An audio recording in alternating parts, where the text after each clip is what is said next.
Thank you. Good afternoon, everyone. It is February 4th. This is Senate Education Committee. Before we start, just a little housekeeping. It is the request of Leg Council when during our breaks, even though it might seem like a good time to converse with somebody who is online, those are actually times that we need to mute as well as get off of video altogether. So those conversations are captured, and I think multiple committees now have had just different people having conversations during that time about a range of things. Many of them just perfectly fine, but that's not something that Leg Council is wanting folks to do. So just a reminder, when we take a break, mute and get off video. Terrific, welcome. Today we are starting off with a familiar face to many, Allie Richards, who is the director of Let's Grow Kids here in the state of Vermont. Allie is here to do a number of things, two things really. First and foremost, she's been invited in to give us an overview of Let's Grow Kids, their work, some of their goals and initiatives moving forward with regard to the 0 to 5 in particular age group. Additionally, I asked her to weigh in a little bit. We heard some preliminary testimony yesterday from Secretary French on the governor's proposal for early childhood. As Secretary French said, these are early days. There's nothing really for us to do at this point. But just to keep that conversation going, I've asked Ms. Richards to weigh in on that. We are then, after that, going to hear some additional testimony on our draft committee bill on literacy. We'll then move to close the day by having hopefully a good committee discussion around starting with VSAC's proposal for scholarship funding of students who are going to CCV and coming from households with combined incomes of less than $50,000 or less. We'll have a committee discussion on that and try to put some things down and build a bill as it relates to what we might want to do with post-secondary education opportunities. And then finally, I have a new draft of S16 that I will email everyone so everyone has an opportunity to look at it this evening. That is the bill that is looking at school disciplinary issues. And we will pick that back up tomorrow and continue with our markup and adjustments to that. So, Ms. Richards, thank you so much for joining us. The floor is yours. It's such a pleasure. For the record, Allie Richards, CEO of Let's Grow Kids, and I really appreciate that introduction, Chair Campion, and it's really great to see some familiar faces and some new faces to me, and have always so enjoyed working with this committee, and it's been a while since I've been here, so it really, really appreciate it, and I'll do exactly what the chair laid out. I did submit a document. I just want to sort of say that's more of a reference document for those who have some questions. I'll lightly follow it, but that is in your files if you need to refer back to it. Because there are some new members, I will go into light detail about the child care system for shared context, but that's also repeated in the document I submitted for testimony as well. So thank you for that opportunity. So I will dive right in. Let's Grow Kids. We are an organization on a mission, a high quality, affordable early childhood education for all who need it 0 to 5 by 2025. And we do mean that. We are going out of business by 2025. We are a 501c3 affiliated with the Vermont Community Foundation. Primarily, we are philanthropically driven. And although we do partner with the state and have for years and years on a variety of programs related to 0 to 5. And we really tackle this mission, which is huge, but also narrow, in two key ways. We're on the ground with early educators, helping to build capacity today for kids and families, supporting early educators. And while we're doing that, we're identifying bright spots and gaps and policy recommendations, creating economies of scale, some business supports and other things like that, that really inform the policy, which is our second key thing that we work on at Let's Grow Kids. Public policy change and public investment, which is really the only solution to fully fixing a 0 to 5 affordable, accessible, equitable high quality 0 to 5 system. So that's who Let's Grow Kids is. We have over 25,000 Vermonters from all walks of life and sectors who are actively engaged in this movement. And we have sort of a load of super champions, again, from all sectors: healthcare, business, education, obviously the 0 to 5 realm, parents, grandparents that are very actively involved in this movement and have been for years. So a quick overview about childcare, for those who haven't spent as much time in this space. I think it's just really important to know, why does Let's Grow Kids exist? Why are we talking about 0 to 5? I think it's clear now. It's really in the public discourse more than it's ever been before. Many of you, live and breathe this, so I know this will be repetitive for many.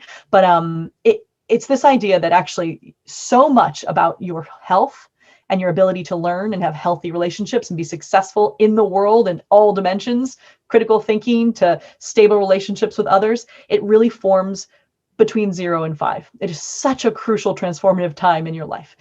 And we know through deep, sort of unequivocal science and research that when you experience high quality learning opportunities, nurturing, stimulating opportunities and relationships during this time, you are so much more likely to sort of succeed in all of these dimensions. And when you don't and receive sort of toxic stress or unfortunately are sort of, experiencing things on the other side of the spectrum, adverse child experiences, it really, really does start creating these achievement gaps that you all spend a lot of time thinking about, especially in this committee. It's well beyond the education dimension as well, but that's a huge piece of it. I know literacy is something you're paying close attention to. If you think about these literacy numbers and you looked up the pipeline, 0 to 5 is when you're really setting the stage for these children to be able to then hit all of these markers throughout their lives, including the 3rd grade reading score as one example. So how is 0 to 5 set up today in Vermont? Really, there's 2 key sections. One is there's center-based, so that could be a for-profit, a nonprofit, or a school-based. And then there's home-based, so family childcare homes, where literally mostly women open up a business out of their homes. They usually care for 4 to 10 children. They can hire staff and get licensed instead of just registered, and then they can have more children in their care. And there's also, they can take after school children in all of these different types of programs as well. Now, many of these programs, school-based and center-based and family childcare homes, are pre-K providers. So through Act 1266 that many of you were a part of and know, the universal pre-K law in Vermont, you just have to be a pre-qualified pre-K provider. You meet certain requirements, and then you can offer public pre-K to the 3 and 4-year-olds in your care in any of these settings. And many, many of these different programs do offer this. This is what's called a mixed delivery system. It's incredibly important. You actually heard Secretary French talk about it yesterday a bit, which I'll get to as well. But it's this idea, and it's best practice in this country for 0 to 5. It's more responsive to the needs of communities and families, or the rural nature, also developmental needs that differ greatly child to child. So that's the mixed delivery system. And that means you have certain standards, you have certain funding, you have pre-K, but you can be a center, a school-based or home-based program and still be in this system. So that's how we're set up today, and how it interacts a bit with education, the education fund through the pre-K law especially. So that's a little overview now. I'm happy to take questions at any point or later. And again, it's in my notes. I just want to move quickly then to pre-pandemic. What was the situation? So pre-pandemic, this is the structure of our 0 to 5 system, but I hate to share, the very sort of bad status quo news that 3 out of 5 kids under 6 in Vermont, did not have access to the childcare that they needed. 3 out of 5. So they weren't able to access the system for a variety of reasons. One is because we just simply do not have enough of it. Okay, there's not enough for a variety of reasons. It's very difficult to do this in the current construct that we have today, mostly through funding. So we know that there's about 2,000 early educators that are needed to meet the real demand for Vermont children. 2,000 additional from where we are today. And the average wage of an early educator is about $13 an hour without benefits. That's about half of what a kindergarten teacher makes. So you're starting to see there's some real issues here about perverse incentives in the system, the way it interacts with the K through 12 system, and our inability to really have a fully sustainable funded 0 to 5 system that really is able to pay for high quality, pay for wages for early educators, and be affordable for families. That's the final factor. So there's simply not enough of it, and families are actually paying, you probably hear from many of your constituents, 30% of their household income on childcare, right? That's the situation today. I want to quickly just mention outcomes. You all focus on outcomes so rightly so, and we do as well. It's not enough just to fix a system, to push money into it. What we're after is improving outcomes for children as the bottom line. And we also know from there are all these other impacts that happen when you get 0 to 5 right. Family supports, saving money down the road on special ed, on healthcare costs, depressurizing the system, bringing folks into the state, right? Workforce development, there's a huge sort of web of what happens, but really specifically, there are childhood outcomes. I'm just going to interrupt you 1 moment. Sorry, Senator Hooker has her hand up, so I just want to make sure whatever her question is, it's timely. Yeah, thank you. Before you get too far down, Allie, you mentioned that 3 out of 5 kids pre-pandemic did not have access to the child care that they needed. Did they have access to any? How much of that was, part of, they had some child care, but not sufficient? Do you have those numbers broken out? That's such a good question, Senator Hooker. So a few ways to look at it. So we do what's called the Stalled at the Start study, and I'm happy to share that with you all. It's actually broken down by county if you haven't seen it too, which our methodology was for the 3 to 5. 3 out of 5, we've basically found that 7 out of 10 kids in Vermont had all available parents in the workforce. They needed some form of out-of-home care, and we were only meeting the need of 3 out of 5 of those kids. And so what we have found is we work very closely in communities. So we anecdotally and through data, sort of drill down on these numbers. And one thing that we have found is many sort of fall through the cracks. So they are on wait lists for years until it's a moot point, and they will divide shifts between parents. They never ever see each other during the day, which is also a very bad outcome for the family. And sometimes they rely on grandparents. Sometimes that's a choice, and sometimes it's not.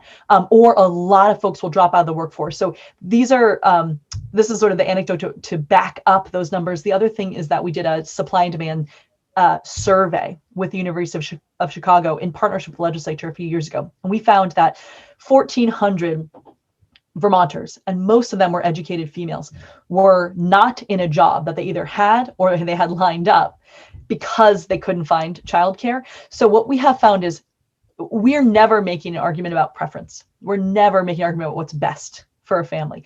What we have found through years of really tilling the ground on this issue is that Vermont families have 0 choices. And in many cases, they would choose to have a stable, high quality childcare environment in one of these settings if it was accessible to them. Does that get at a bit of it? So great. And I will say the pandemic exacerbated all of these things, as you well know. And there's some wonderful, news, which is the state really, really committed to this 0 to 5 industry over the pandemic. And through federal supports, we have lost so little childcare through this terrible crisis than every other state. So we're in a really much stronger position to fix these systemic issues together and leap from here, because we've preserved the status quo, which has been a really important, and it's worth noting, really we've led the country in this. Anything else before I go on? May I just ask a quick question before you go on? You mentioned that, it's a mixed delivery system out there. So I just want to pause and just give us a sense. So again, you might have a hospital setting, a hospital might offer the program, a school perhaps offers a program, and then you have somebody, in their home that also might offer a program. Are those the kinds of things out there? Yeah, exactly. Someone will open it in their home for the home-based care, right? And that's a business in their home, and that's part of the regulated system. Some might be a school-based program, and those are the pre-K only programs. So they're offering pre-K to 3 and 4-year-olds. And then there will be these pre-K, just for our definition, it is just 3 to 4-year-olds. So the publicly funded pre-K, I'm glad you asked, and this is where the stuff gets tricky. And this can be a longer conversation another time too, but the summary is Act 166 is our universal pre-K law. It's 10 hours of publicly funded pre-K for any 3 or 4-year-old who needs it. Now, I'm happy to report, I think last I checked, it was about 75 to 78% of all 3 and 4-year-olds in Vermont were accessing this 10 hours of publicly funded pre-K. So as far as that supply and demand number I mentioned, by the way, Act 166 proves the point. When you fund the system, when you put quality standards in the system, actually you start meeting the supply and demand, the market drives that, and kids are getting what they need, and it's higher quality. So the quality has really lifted because of that bill, and as has the access. Now, again, it's really important to note it's only 10 hours a week. And Senator Campion, that comes from the Education Fund. So the Education Fund says we're going to fund K through 12, and we're also going to fund 10 hours of 3 and 4-year-olds. Now, because it's the mixed delivery system, that's what I mentioned earlier. A private center could be for-profit or nonprofit in the way they set up their business structure. So let's take, the YMCA. The YMCA is our largest nonprofit childcare provider in the state. And they offer high quality programming for 0 to 5-year-olds because they meet the qualifications for pre-K. They have a licensed teacher for a certain amount of hours. They're 4 and 5 stars on the quality level and other things like that. They qualify for pre-K with the Agency of Education. And so they can offer free pre-K for the 3 and 4-year-olds in their care for 10 hours a week, nested in the rest of the school day, the rest of the school year, and the rest of the ages 0 to 3 as well. Does that make sense? It's kind of like, think about the 10 hours of pre-K as a law and funding that hook into the mixed delivery system of 0 to 5 that can be in any of these settings. Sure. Okay. Does that make sense? Yes. It's an important interplay. I'm glad that you've all seized upon it. It's a very important interplay, especially as we think about how to move the system forward. But I will just add, it was an infusion of funding, and it did exactly what we expected, what we've seen in other places, and what we hoped for. Kids are getting access to publicly funded pre-K in high numbers and saturation type level numbers. Because remember, this is not compulsory. All of this is voluntary. When I was in the legislature when we took that step, and I do remember a couple of years later, and maybe Senator Perchlik might have more information on this. He was on this committee last year. In one of the updates, I remember hearing that, the families that are taking advantage of those 10 hours are families that tend to maybe not need it as much as low-income Vermonters. And low-income Vermonters aren't really taking advantage of the pre-K because 10 hours is okay. But 10 hours doesn't allow them to go to work or, do complete other commitments, if you will. And so I'm just keeping that. First, I'm wondering if that has changed at all. And then secondly, we just don't want to make that mistake, of course, with how we're offering 0 to 5. Not that it was a mistake. You know what I'm talking about. Oh, I know exactly what you're talking about. Yes, very, very clearly. I'm happy to have Senators Perchlik or Lyons or anyone else, if you want to weigh in on this. My opinion would be, Senator, that there was no data for a while. So we were all grappling with terrible anecdote, and it was basically, it depended on what pre-K program you're talking about in what region.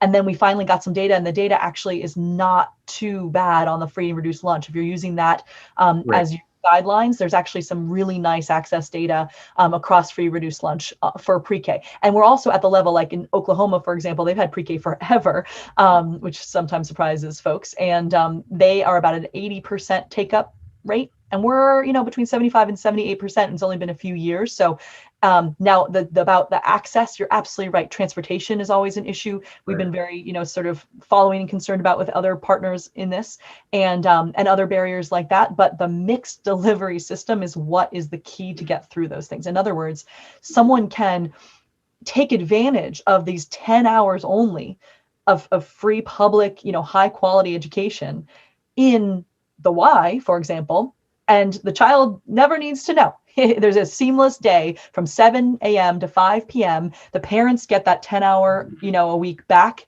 in their tuition, and they're receiving the quality care, and there's no transitions for them. So that's why the mixed delivery system, it's really important. It breaks down a lot of those barriers. Senator Hooker. Thank you. Allie, you answered one of the questions I had was, are parents able to use this as part of, their continuum of care for their kids? And secondly, parent-child centers, are they the centers that you talk about? Is that what we're talking about here? So there are, I believe, 14 parent-child centers around the state of Vermont, and they are highly specialized expert units, I'll say. They do a variety of things. I believe they have like 8 principals that involves sort of children's integrated services and reach up, and some involve Medicaid. There's a lot of there are a lot of targeted services that parent-child centers provide for families that are in most needs. Wraparound services, really high quality work. They also provide childcare. Many of them, not all of them, provide childcare on site as a part of their programming. So, for example, my backyard is the Washington County Parent-Child Center. They have a robust, 0 to 5 childcare program on site, as well as all these other things that they offer. And there, I believe others have, for example, just have one small infant room to sort of meet a very niche need that they know in their community. So there's a variety, but they do offer pre-K. But what I guess a way of looking at this, Senator Hooker, is what we have are thousands of early childhood programs around Vermont. The PCCs are some of that, are 14 of them. The school-based are some of them through these pre-K programs. The home-based are others. We have hundreds, of home-based programs all over the state. And then we have these center-based, and that's sort of example. The Y is one. It depends on where you, let's see, I believe so. Annette's preschool is one in Heinsberg, and there's, lots of programs like that are for-profit or nonprofit. Those are the centers we're talking about. And what we're trying to sort of say is you need high quality, 0 to 5 across the board. And what we're sort of saying is you need parent-child center quality with these wraparound services, family engagement, and this very high quality for everyone in the 0 to 5 space. And that's what I'll move to our goals in our policy proposal at the end, which I'm nearly at, actually, if you're doing time management. And that's what we're trying to get at, is this sense of, look, it's really difficult to be a childcare center, a childcare program right now, because think about, how do we pay for it? It's not like the K through 12 system. It would be as if we were all lived in a community and said, let's all pitch in and open up a school that we fund ourselves. It would be astronomically expensive. And so today, the way that we fund, 0 to 5 is a little bit of this very important pre-K funding for 10 hours a week for only 3 and 4-year-olds. That mixes with the 0 to 5 system. A little bit of state and federal funding through child care financial assistance and Head Start and others, some federal, CCDBG grant, things like that. Then parents pay well more than they can afford, and early educators pay by taking it on their backs, by not actually getting paid a wage, by not having benefits, by not being able to do all the services they know their families need. So something's got to give. That's why, with the high quality 0 to 5 model, that's best practice in this country. It's a mixed delivery system, and it is funded in a way that is affordable for families and allows folks to make a comparable wage based on their credentials to professionals in similar fields, and have benefits, and be able to actually meet the quality and the whole family support. Does that make sense for an overview? Yes. Great.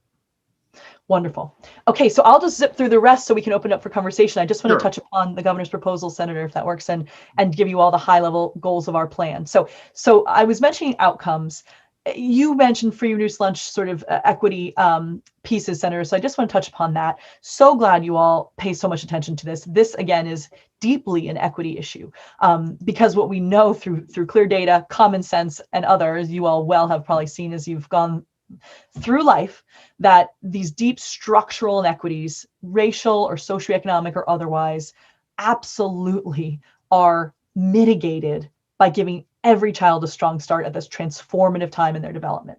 It is a true strategy for breaking through generational poverty and other inequities. And so we have, actually, if you look at kindergarten readiness, this past year we had 84% of Vermont children were considered kindergarten ready based on our kindergarten ready study in Vermont. That's wonderful, actually. There's a very high number, but there are inequities even if you dig deeply into that number. For example, 76% of children eligible for free and reduced lunch were kindergarten ready in that cohort, based on 89% of their peers with higher incomes. So absolutely, there are inequities. We've seen the power of high quality 0 to 5 ubiquitously for the population to really sort of combat these needs. And then you start seeing these numbers really escalate into literacy and other very troubling trends that you all are looking at too. So this is to get to the root of this cause and give all these kids from all backgrounds what they need in a way that is supportive to them and to their particular needs and their family needs. So solutions, we do have some. We've been working for years on what does this look like? How does this all interact? What does equity look like? What does access and affordability look like? And so we actually have a bill, and it has a number. It was introduced in the House with 95 tripartisan sponsors, and it will be in committee, starting in relevant committees next week. And so many of you have been involved in this, and I'm very excited for it to hit your chamber. And it basically lays out a few, so I'll just do the quick overview because I know we'll have, I hope, much time to talk in the details later on in the process, but it does 6 key things. It makes early childhood education more affordable for families so that no family spends more than 10% of their gross household income on childcare. So it basically says, this is our goal as a state. Let's put the goal in statute, because this is the thing that is bottlenecking quality access and affordability for our kids in Vermont. The other thing that's bottlenecking it is fair compensation for the early educators doing this crucial work. So fairly compensate and advance the early childhood profession. And those are the 2 key goals. They are the things that really are bottlenecking us in Vermont, and we have to fix them. So you legislate those 2 goals. That's what's in the bill right now. Then you take some steps right now to continue to build the system. So expand access to high quality early child education, continue to do capacity building work through incremental increases in childcare financial assistance to expand eligibility and other pieces like that, and also continue to do capacity building grants. I'm going to pause on this for 1 second. Something that you may not know that Let's Grow Kids does, as I mentioned, we're on the ground doing programmatic work. We've actually, with philanthropic dollars, matching state dollars for the past few years, we've helped create over 2,000 new high quality early childhood spaces in all settings, doing this work together, building the system, getting it ready for state investment to really fly. So that's been a big part of our work, and it's been in conjunction with the state and the legislature. So that's just a nod to what that sort of continue that work on the ground together through one-time funds this year. Also, invest in the new IT system for our early education system. It sounds so silly compared to this vision we're trying to paint for all of our kids and our future in Vermont, but it all builds on an IT system. That's for parents, that's for programs, and that's for the state. We need data. It needs to be accessible. It needs to be streamlined. We need to understand what's out there. Parents need to be able to pick their childcare programs, all of that. The payment based on income, all of that is predicated on this IT system. And then finally, 2 key reports and studies that are in this bill. One is strengthen the early childhood education system, governance and administration.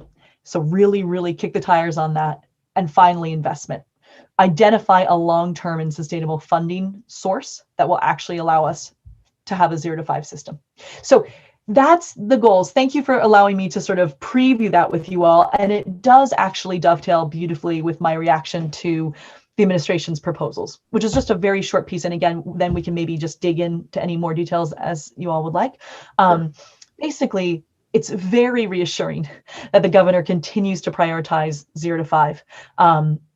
As you heard in his inaugural address this year, as you've heard in years past, he has actually, along with the legislature, committed to a 5-year redesign plan, which you may be familiar with. And that's great news because it really shows a shared commitment on this issue. So basically, the way I would say that started in 2019, and we're in year 3 of this 5-year redesign. So in the governor's budget, you'll actually see money for the IT system I mentioned, as well as an increase in childcare financial assistance, which is part of these steps we're taking together to keep building the system while we identify the sustainable funding. And that's all in the budget. So that's very good that we're all sort of aligned in this way. Specifically, there's a tax credit that I think you all probably talked about yesterday with Secretary French. And that's a very positive thing. We're incredibly eager to hear more details because all the time we hear from programs that property taxes are a burden, especially from nonprofit childcare programs. So we're eager to learn more details, but that sounds like an incredibly positive proposal and a step forward that we would support. And then you also heard discussion about moving the childcare development division and the systems and pieces of the puzzle covered by that division, and restructuring those into the Agency of Education and into other areas of the Agency of Human Services, like the Health Department. Again, we are open to any good idea that improves the lives of kids.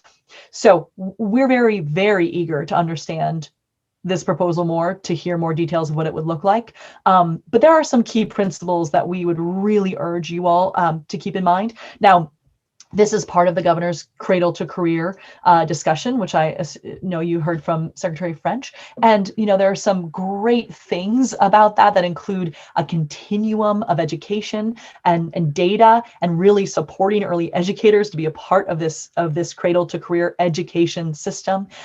So there are certainly merits in that regard. I will say that any proposal like this, we just urge there to be the right amount of time and process and analysis, so that is done properly, or it is deemed, not the right thing for the child. So just an analysis that actually gets to the bottom of whether this is going to improve the lives of kids, that keeps that child well-being in the center, and that really hears from the folks that have been doing this work on the ground, the ones that interact with these systems, so they can really allow us to weigh those elements of any governance change like this. So I will say it dovetails nicely with our proposal, because in our bill, in the bill, and I use our, like the big our, the movement's bill, the legislative sort of champions bill, it states that feasibility study on governance administration that I mentioned, this is the perfect venue to talk about this.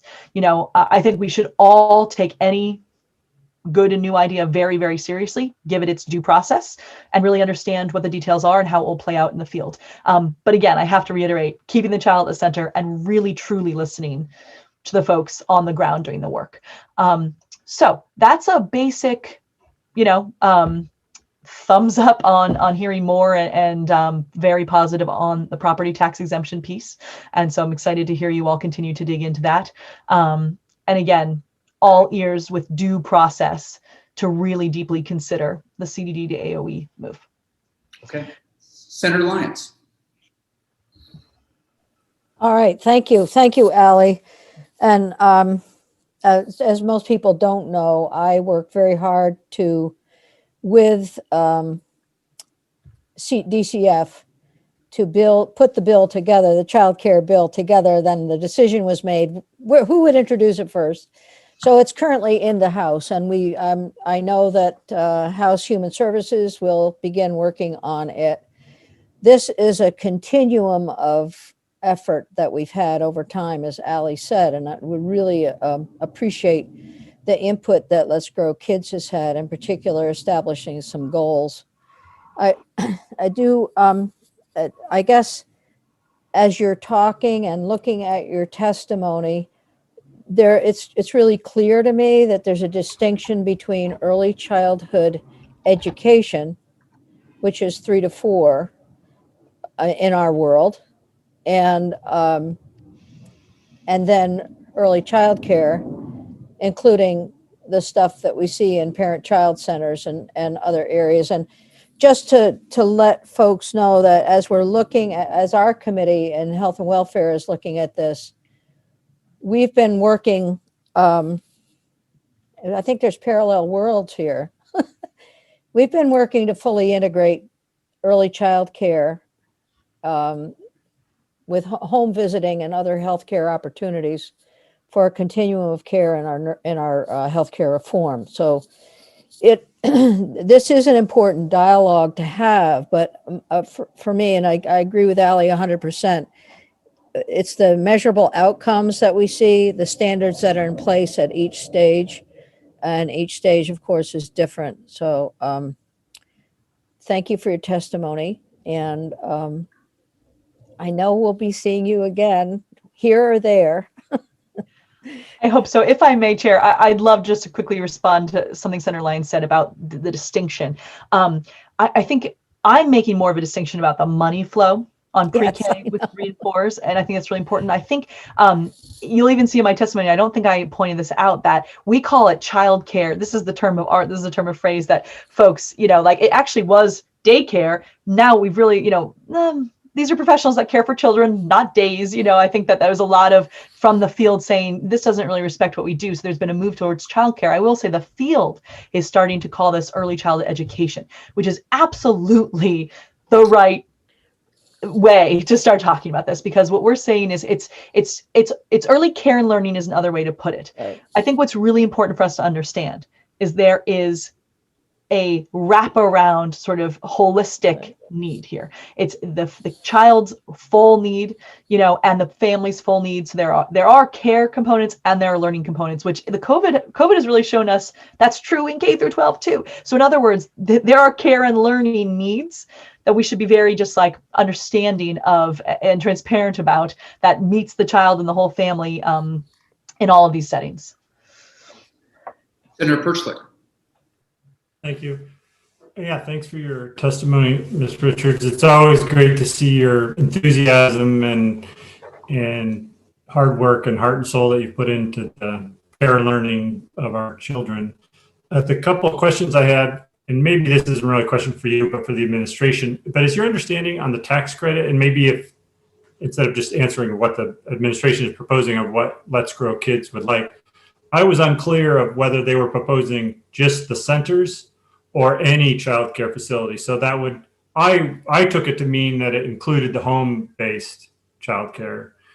But somebody else said, no, they thought it was just the centers. So I didn't know if you had answer to that in a position from Let's Grow Kids. I don't want to misspeak, so I think I have to get back to you, Senator. The way I've heard it said is property tax exemption from the property tax for private child care programs. So in that case, that's likely expansive to all if it is a blanket. And again, we've really heard from nonprofit private centers that this is a pinch. So hopefully it does get at that need, but I can follow up with more information. Okay, because I was assuming you would support if it did include home-based.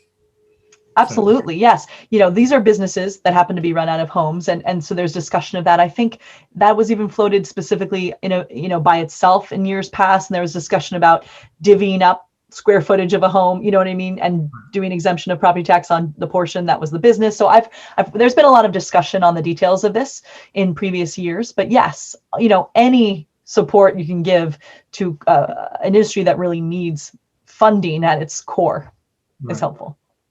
Okay, and then on the overall proposal of the reorg of, early education or early care and learning, it sounded like you were, being, careful in your wording on how you addressed it. But what it would be interesting to hear is, I don't want to call it a counter proposal because I know you're not saying you're against what the administration is saying, but I hear you about, we need analysis and time, but it seems, I worry we don't really have a lot of time, but it would be great to have a proposal from, I don't want to say it's sides, but your side of things, or from the professionals in the childcare sector saying, this is the way we think it should be organized.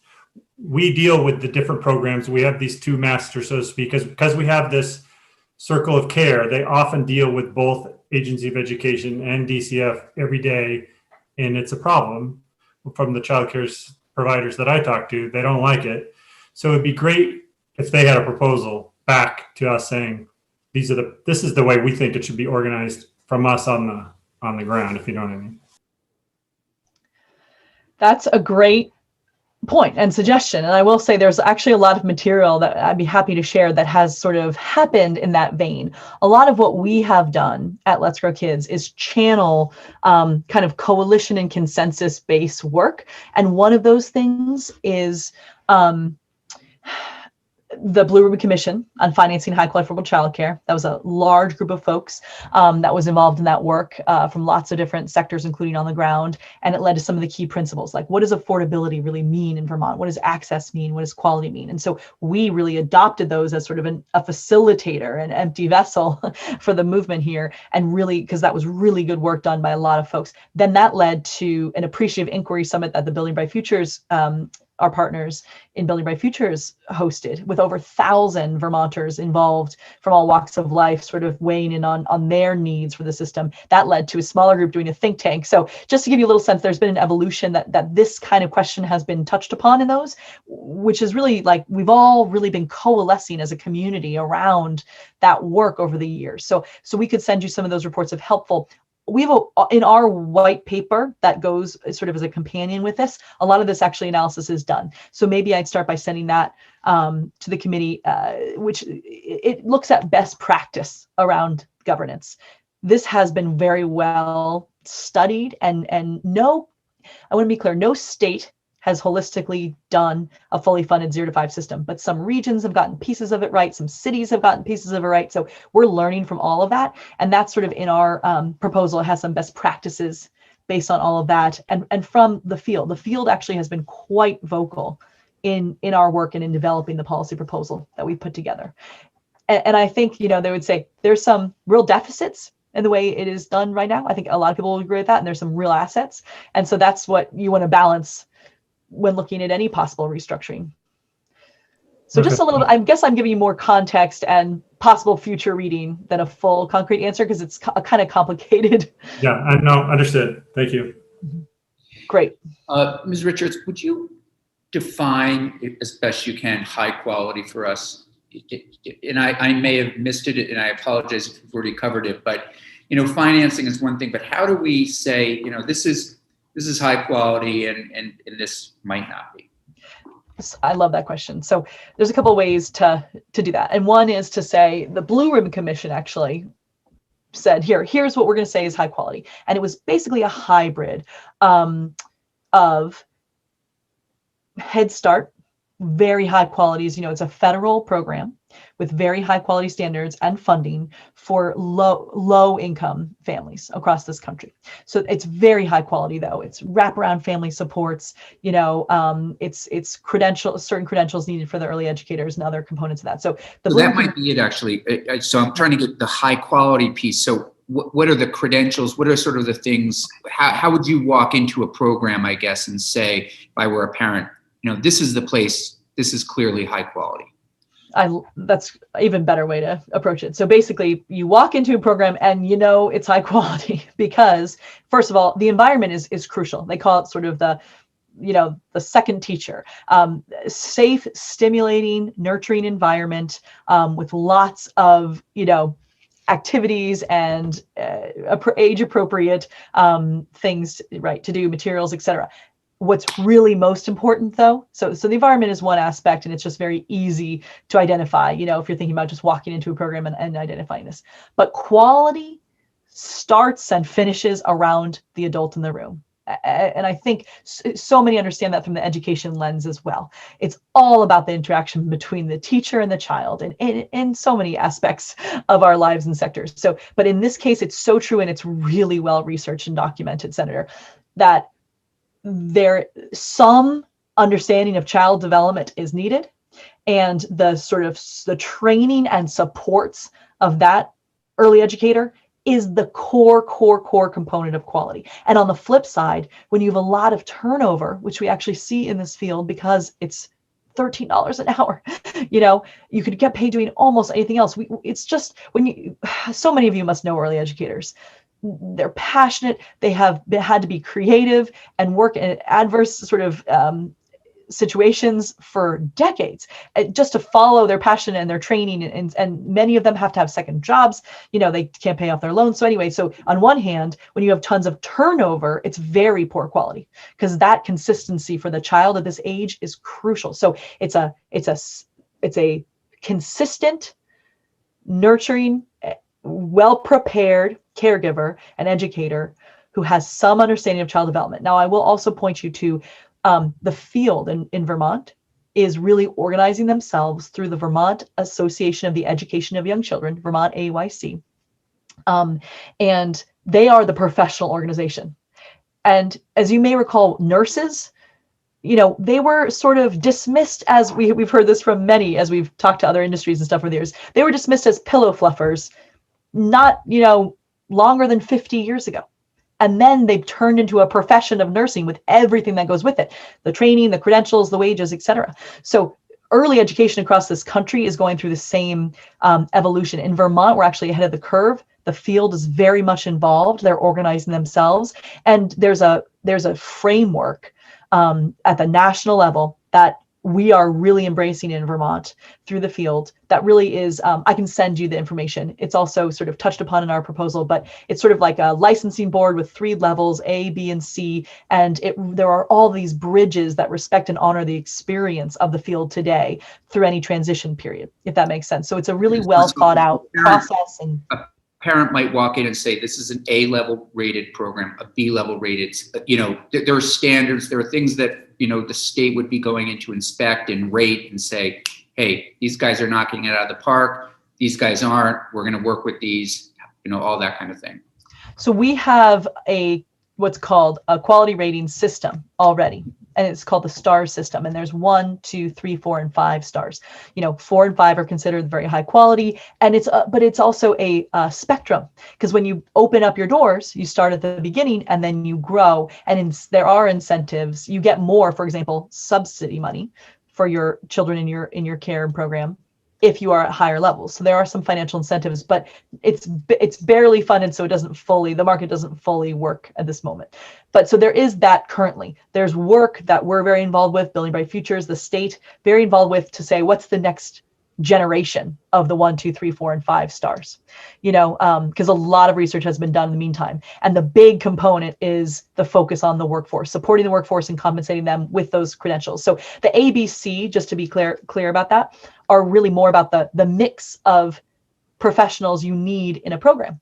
Not everyone needs to have the same level of credential in a well-run, high-quality program. So some folks might say, and when I first heard it, because I've worked with the field, for many years, I said, oh no, I don't want this to be this big distraction or a big new thing. And what I heard from so many folks in the field that were doing this work, they said, actually, no, this would just streamline and clarify everything. Right now, it is so confusing to understand what credentials you need to have, how to meet the regulations. So anything that just simplifies and clarifies this, including if it moves us to high quality, is really could be a really big positive. Great. I guess my final thing is, I'm sure you are working closely with the business community. I know businesses down my way in particular, this is a big issue for them. They want their employees to be able to have high quality access at an affordable price. I think they're also, in terms of the workforce in general, they need people to have this so that people will enter the workforce. So that's just a request.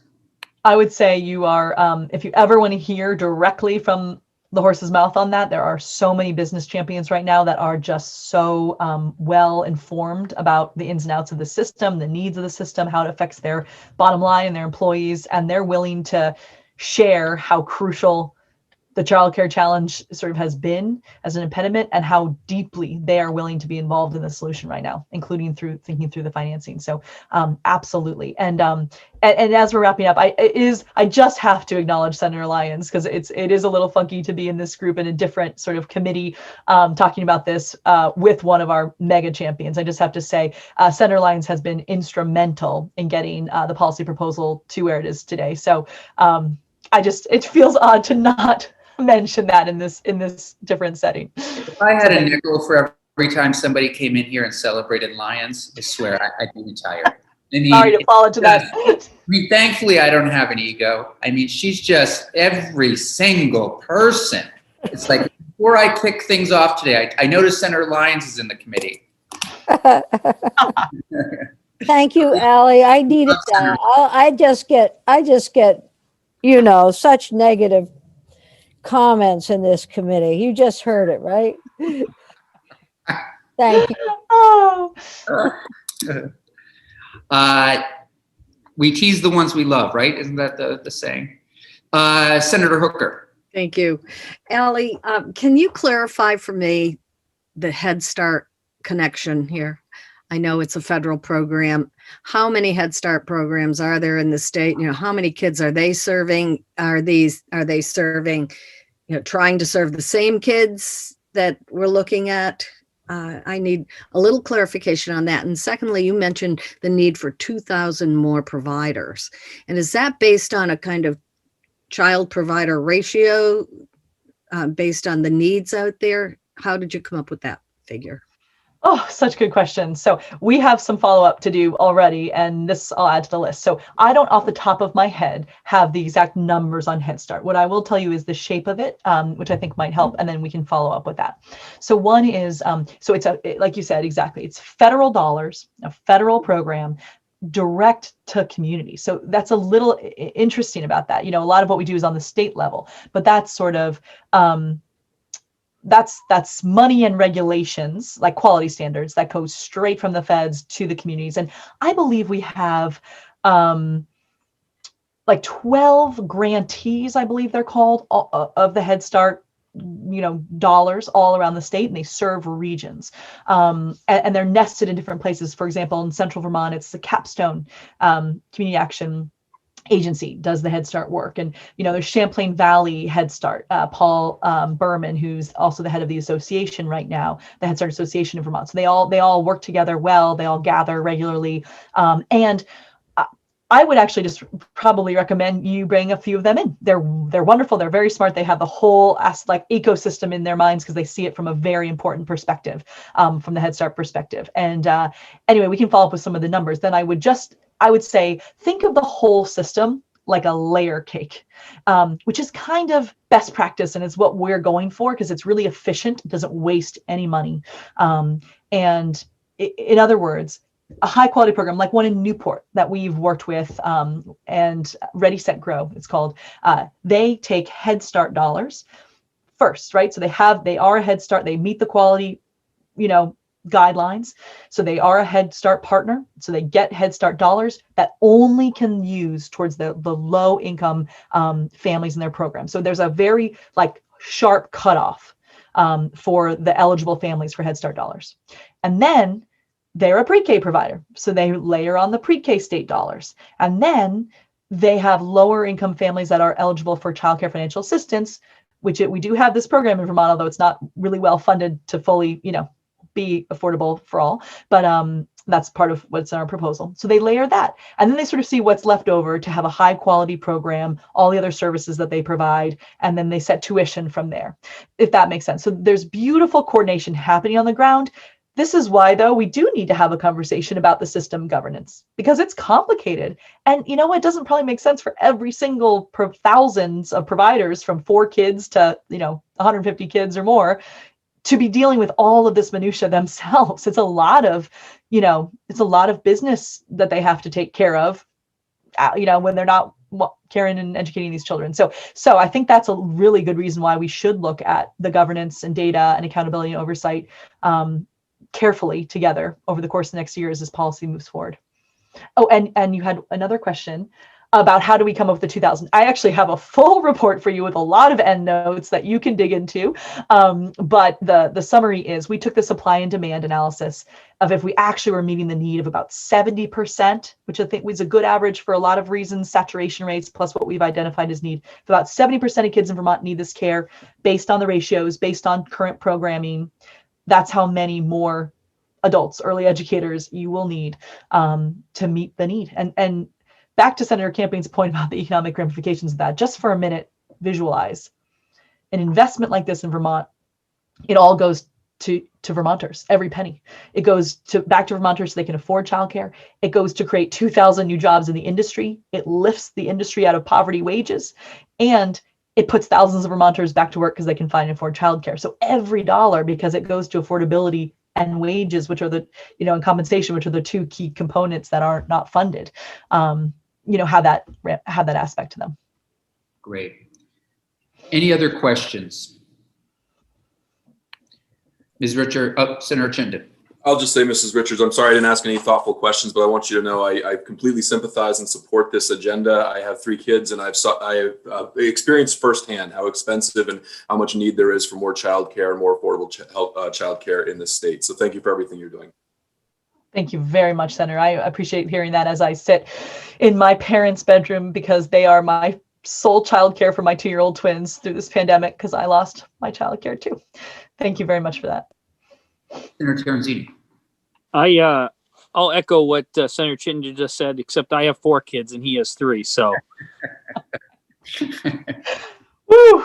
It's a I very appreciate competitive that. group. Competitive, and I understand that you truly understand what Yes. we're talking about here. Thank you for sharing that. Ms. Richards, thank you very much. Appreciate you coming in and spending as much time as you did with us. Glad to know things are in the House, and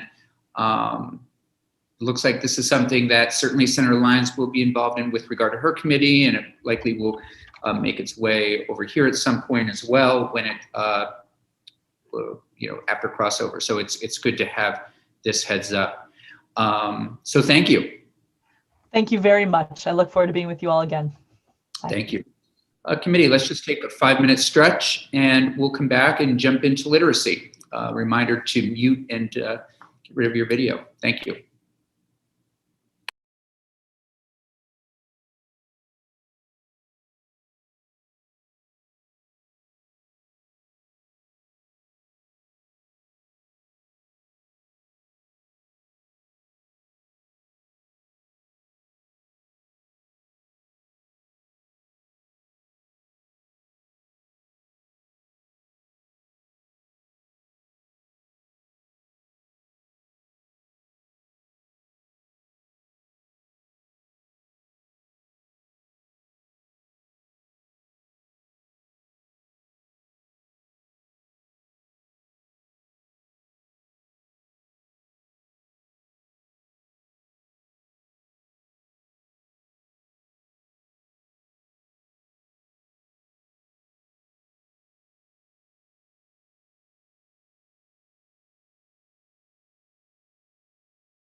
Ms. Myers, I don't think we've had the pleasure, but I've heard great things about you and your work.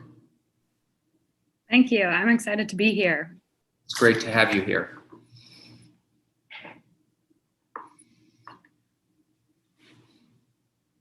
Ms. Bonesteel, am I pronouncing that correctly? Terrific. Great to meet you, and I think Mr. Tinney is also on the line. Okay, committee.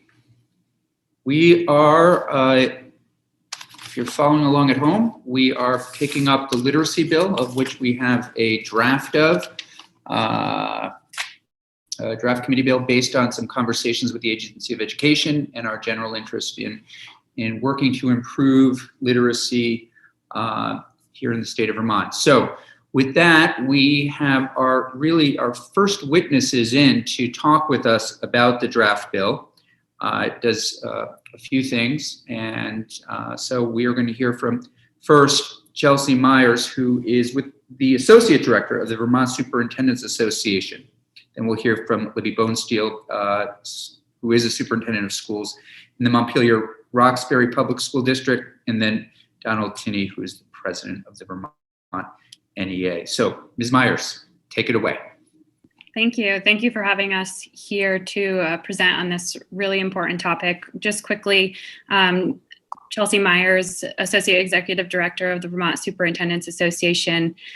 This particular subject I am very passionate about. I began my career in the neuroscience of reading, researching the neuroscience of reading, went on to become a school teacher, and then studied education policy in grad school, and now found myself back home in Vermont with the Vermont Superintendents Association. So I'm really happy to be here. Libby and I are actually going to deliver testimony together. I'm going to kind of provide the broad overview, and then I invited Libby here, who is also very passionate about literacy, to kind of give a perspective of what it might look like on the ground from just one superintendent. So I'm going to ask Libby if she would introduce herself now. Yes. Hi, everybody. Thank you for having us today. I'm Libby Bonesteel. I am the superintendent from Montpelier Roxbury, and please call me Libby. That's absolutely fine. And yes, I have a pretty big background in literacy as well. I testified to the House committee a few times last year on literacy. I used to be, in my old world before I turned to the dark side of administration, a literacy coach and teacher developer, primarily in the world of literacy. I've spent a lot of time in Brooklyn and international doing a lot of teacher development work in reading and writing instruction. So I have a pretty strong background in that, and I have a whole lot of soapboxes to stand on when it comes to literacy, which Chelsea has had the privilege of hearing many times. So thank you for having us. Great, thank you. It sounds like we have two great people in to talk to us about this, so appreciate it. So the testimony will aim to both speak directly to the proposed legislation and to provide further considerations on the subject of literacy policy and reform in general. First, it is important to state that VSA and its members view the improvement of literacy instruction and subsequently literacy outcomes as critically important. In fact, in a recent survey of our members, that was a top priority for them from the policy arena. We asked that any policy directive on literacy consider the following. Equity must be at the forefront of this work. Data indicate that students from low socioeconomic backgrounds, BIPOC students, English language learners, and students with disabilities are disproportionately not getting what they need from the system to succeed in learning to read and write at the benchmark set for all students. Equitable access to highly skilled instruction must be a top priority in supporting this work. This can likely not be achieved without additional targeted resources. Recruitment and retention of teachers and administrators that are highly skilled in reading instruction is a challenge and also a non-negotiable. In being able to successfully implement any literacy reform, the ability to recruit highly skilled teachers is disparate around the state, and it has only gotten worse through the pandemic. Accountability through data is not successful without a clear vision of outcomes, targeted supports, and a growth mindset. Set targeted outcomes, but allow LEAs to determine the best methods to achieve those outcomes based on the work already taking place in their communities. What I've learned is now affectionately deemed the Vermont way. All literacy reform decisions should be informed by skilled literacy experts. To the extent possible, legislation should consider the myriad of initiatives on school districts' plates and create expectations and timelines accordingly. So in response to the proposed draft bill, just a couple of points that we walked through when going through the bill. In the findings, we appreciate the reference to Act 173 and ask that due consideration be given to the structures already outlined in that piece of legislation and other state law and policy related to this issue, such as the VTMTSS, education quality standards, and more. The law also makes reference to support provided to the field from the Agency of Education to implement the findings from the DMG report that led to the Act 173 bill. We recommend that reference to disaggregated data that points to the inequities in access to literacy be highlighted in the findings, as this is an important component of literacy reform.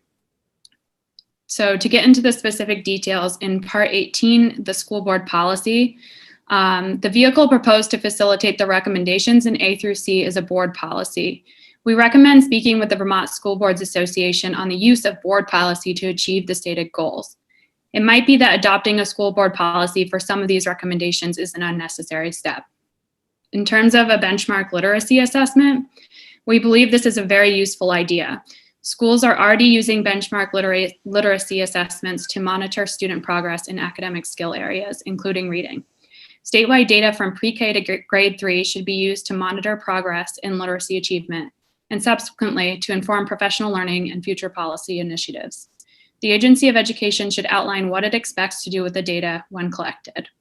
Any benchmark literacy assessment should be specifically tied to professional development for instructors on how to use the data collected to inform instruction and support students. Finally, members of our association wonder about the legitimacy of Lexiles as the only reportable indicator to the state. I'm gonna, Libby knows a lot more about the Lexile question and kind of her beliefs on that, so I'm gonna ask her to speak on that. Yeah, when the Common Core came out, they named Lexiles as a measure to look at text complexity. Yeah, great, thanks. Before you start, I just want to just go back for 1 minute. Chelsea, you're going to submit all this in writing? Have you already? I did. It came a little bit late, so it might not be posted yet. And I appreciate the direction on Lexiles. This is something that the committee isn't familiar with at all in terms of testing and evaluation. So I appreciate you taking the time to walk us through that. Yeah, fire away any questions because I can get pretty wonky on this one. So with Lexile levels, Libby, I'm sorry. Yep. Can you start by defining Lexiles? Yeah, I'll get there. I got it. So they came into real prominence when the Common Core came out because they're mentioned in the Common Core as a measure. The Common Core didn't necessarily state that if we abided by the Common Core state standards, had to use Lexile as a measure of reader development. However, it did use that as a measure for us to look at text complexity. It's one way a Lexile is one way to measure a text. So when a text is in front of any reader, doesn't matter if it's a child or an adult, there's 3 ways that make that text complex. So one way is by the number of sentences, the types of word length, that like quantitative. You could put a sentence into a computer and it can spit out a number at you telling you what complexity that sentence is based on the words and the sentence length, the punctuation that's used, that kind of thing. The other 2 are looking at the content or the theme and the maturity level that comes out of the book. So that requires a whole lot of reader development and thinking. That's basically where the comprehension works comes in reading. And then the third is considering the reader and the text consideration. So it's the reason why I don't know. I have a 12-year-old and a 10-year-old, and my 12-year-old certainly could read dinosaur books at the age of 4 or 5 that were a whole lot more complex. If you put those long words in front of a 4-year-old in a completely different context, they wouldn't have been able to do it. But he was really into dinosaurs, so he could read Tyrannosaurus Rex, right? So you have to consider the reader and the text complexity. It's those 3 things that make up a text and the understanding of a text. Lexiles only measure one of those things. They measure the word count and sentence count and punctuation. So a Lexile level completely ignores the comprehension and actual thinking work that a reader has to do with a text. This comes into problematic because a lot of the bill that I've read is really focusing on K-3 learning, which I don't disagree with. I think we have to, if a kid is behind after grade 3, all of us can agree that they're going to struggle for a really long time as a reader. It's much harder to catch them up after grade 3. So I'm totally behind looking at primary literacy.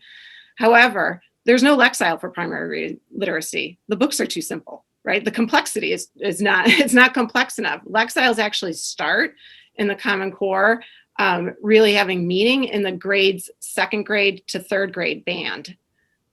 So it's not a useful measure for our primary readers.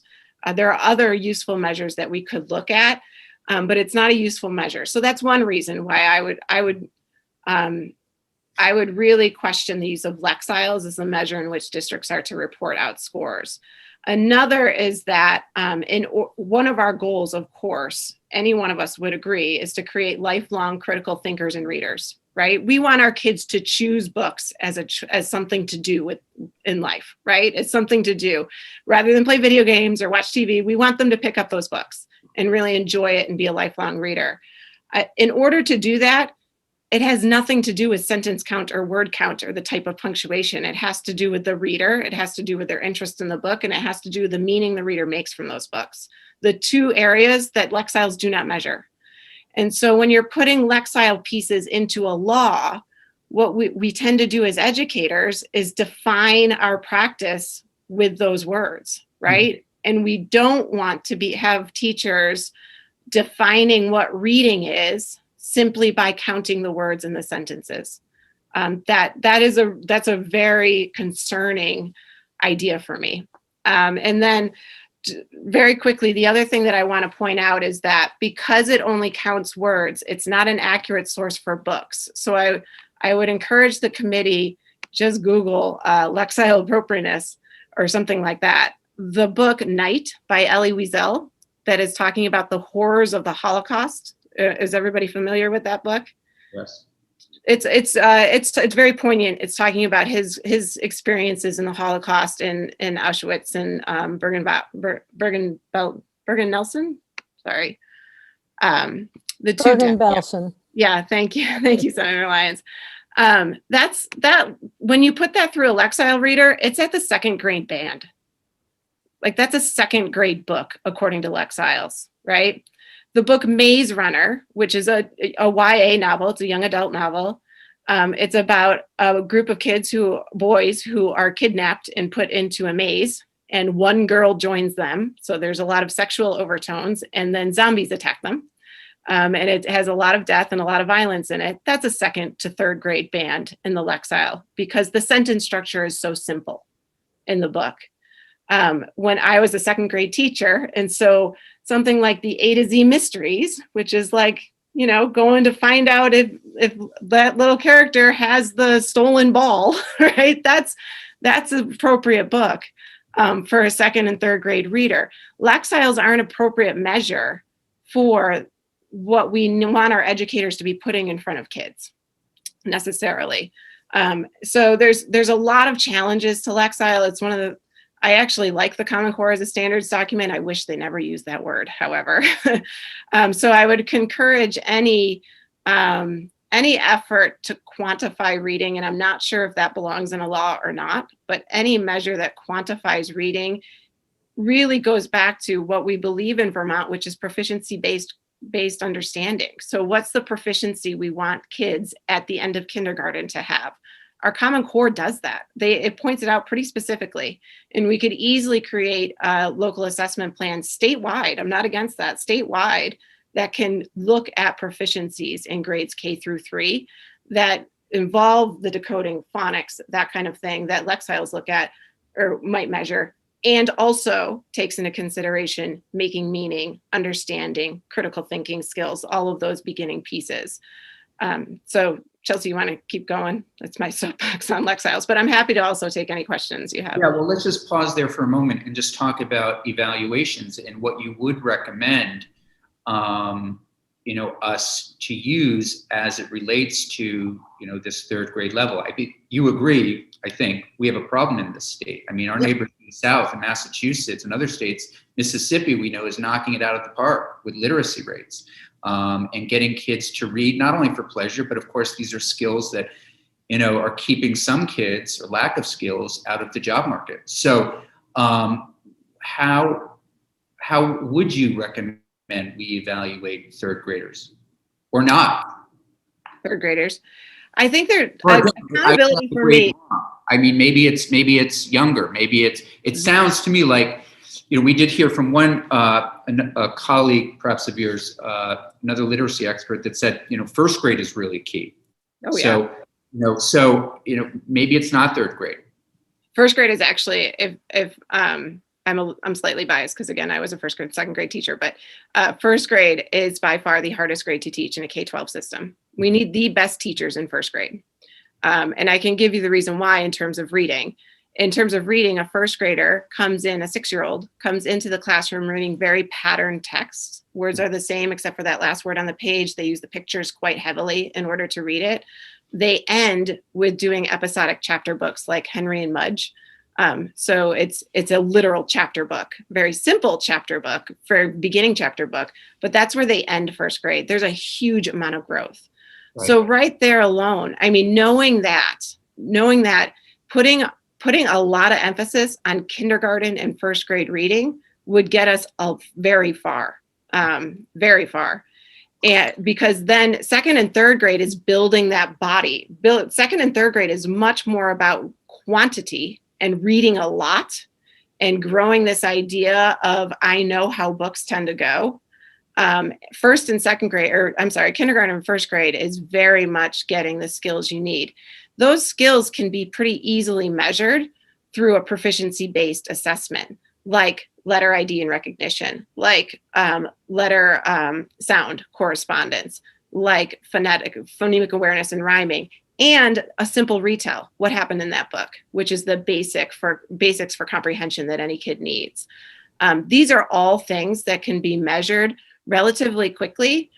And I can give you some, Chelsea and I talked about this a little bit. As a teacher in New York City, we had an assessment that it was a book that everybody in this New York City public schools, which is bigger than Vermont, every kid had a book, and it had those basic reading skills in it, the sight words decoding, rhyming, that kind of thing, with proficiency scales benchmarked in there. And so you assess the kids 3 times a year. And when a kid hit the benchmark, you didn't have to assess them anymore because they were proficient, right? Because they've reached proficiency. So I would encourage us, when we're looking at accountability, which I'm a big believer in accountability, and I don't think it's a bad word, that when we're looking at accountability, though, it's also based on our value system, which is around proficiency-based grading. The Common Core clearly lays out very well what those foundational skills are in literacy.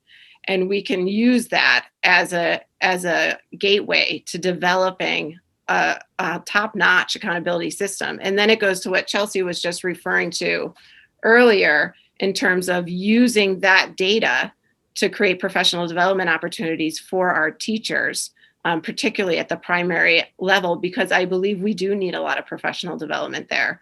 And we do also need a lot of professional development in our intervention techniques, which the DMG report clearly spelled out. So all that is incredibly helpful, particularly the idea that K and 1 is a foundation and the 2 to 3 is sort of, I can't remember, your words were better, but just reading a lot, that's it. But if you're a policymaker and you want to make certain that you can say, listen, our state is making improvements in this regard, rightfully so, people have got to be accountable. How do we evaluate? What is the test that legislators and policymakers, what's the data that we should be collecting? So before Libby responds with her thoughts on that, I just want to recognize that benchmark literacy assessments are used throughout the state. I'm sure some are better than others. And I don't want to make any assumptions about the Agency of Education's proposal for Lexiles, but it might be because that is a generalizable number or score that can come from the myriad of different benchmark assessments that are already being used across the state. I don't think, Libby can perhaps correct me, that that's the only generalizable one that will show up in most of the benchmark assessments, but I could be wrong. So just wanted to throw that out there, that Libby might use a different tool than some other systems, but both might be equally as beneficial or useful for those students because they all get at some similar concepts. So Chelsea, what are we using right now that gives us the number, the 50% number, what is it that SBAC scores in third grade. Okay. Say that again. SBAC scores in third grade. The state does not collect any information on our kindergarten, first and second graders. Okay. And is that process at third grade, those scores, is that an accurate measurement? Yes, it's a standardized test. Yeah. So you can dig into it a bit. Okay. It's more programmatic, I believe, than it is. A teacher couldn't look at it and say, I need to take Chelsea and I need to work on this with her tomorrow. Absolutely. Yeah. I'm thinking again, and I completely respect and understand what you're saying around, there's certain things that teachers are going to need in their classrooms to focus and, in particular areas with students. I'm just thinking again, and I almost hate to do it just because I get like some of these evaluatory, if you will, processes aren't always accurate, but I'm thinking from policymaker standpoints and from parents and others, what are the kinds of things they should? I think Massachusetts uses, is it the NEAP? I'll take a look, but please, NAEP. NAEP. Then if they're using NAEP, then that's a fourth grade score. Okay, they are using NAEP. NAEP. That's a fourth grade score. Okay. And that's an international benchmark standardized test. So the things that I think about is that we do have local assessment systems because it's a requirement for us. However, each one of us defines that differently.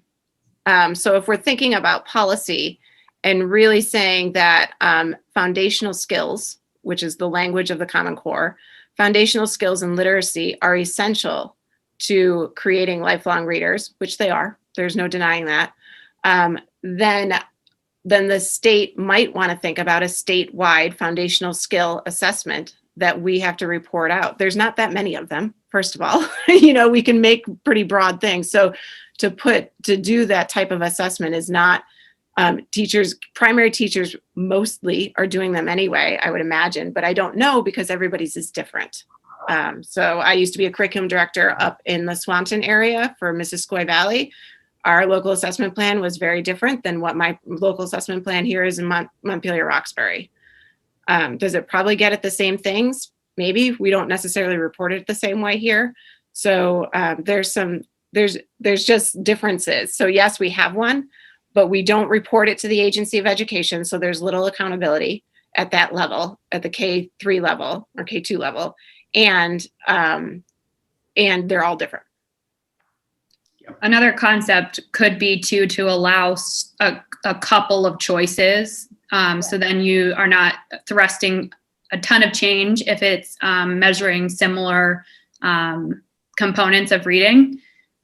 So the Agency of Education could select, 5 that have the same outputs as one another, and the local systems could choose from those. There's only so many ways you can do letter ID. There's only so many letters in the alphabet. Yeah. Okay. Are you saying we need more letters in the alphabet? No, I'm not saying that at all. It's hard enough for a 5-year-old. Should we keep going? Please. Great. So in Part B, that it identifies a process for identifying struggling readers, including those with dyslexia, and also includes an intervention process for those students. So identifying struggling readers, including those at risk for dyslexia, that's a key distinction between those with dyslexia and those at risk for dyslexia, is a key prevention and early intervention strategy. However, those individuals with a dyslexia diagnosis are supported by IEPs under the IDEA, which includes dyslexia as part of the specific learning disability definition. It is not appropriate to use early screening methods to diagnose dyslexia, but instead to identify all struggling readers, including those that are at a potential risk for developing dyslexia. Our goal in any early screening program should be to identify all struggling readers. Any process for identifying struggling readers is only as good as the sport to the field on how to read and appropriately respond to data. Libby was kind of talking a little bit about this. If you hand a teacher a tool and they don't know how to the next day impact their teaching for a particular student with that tool, then the tool's no good. A board policy alone, in our opinion, will do very little to significantly change how the field is able to respond to evidence that a student is struggling in reading. So I'm going to pause and let Libby respond to that section as well. Senator Terenzini, please jump in. Chelsea, you wouldn't be in favor of doing early childhood screening for dyslexia, kindergarten, first grade? So early screeners are not actually diagnosing dyslexia. That is a very, very long process that requires considerable skill and expertise.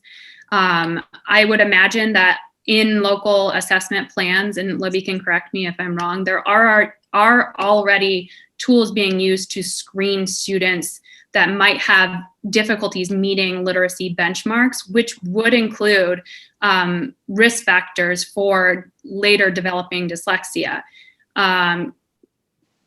It does no good to put a label of dyslexia on a student from only using one of these small, short screener tools. That involves a much longer process. And I'll let Libby also contribute because she looks eager to. No, you did a really good job there, Chelsea.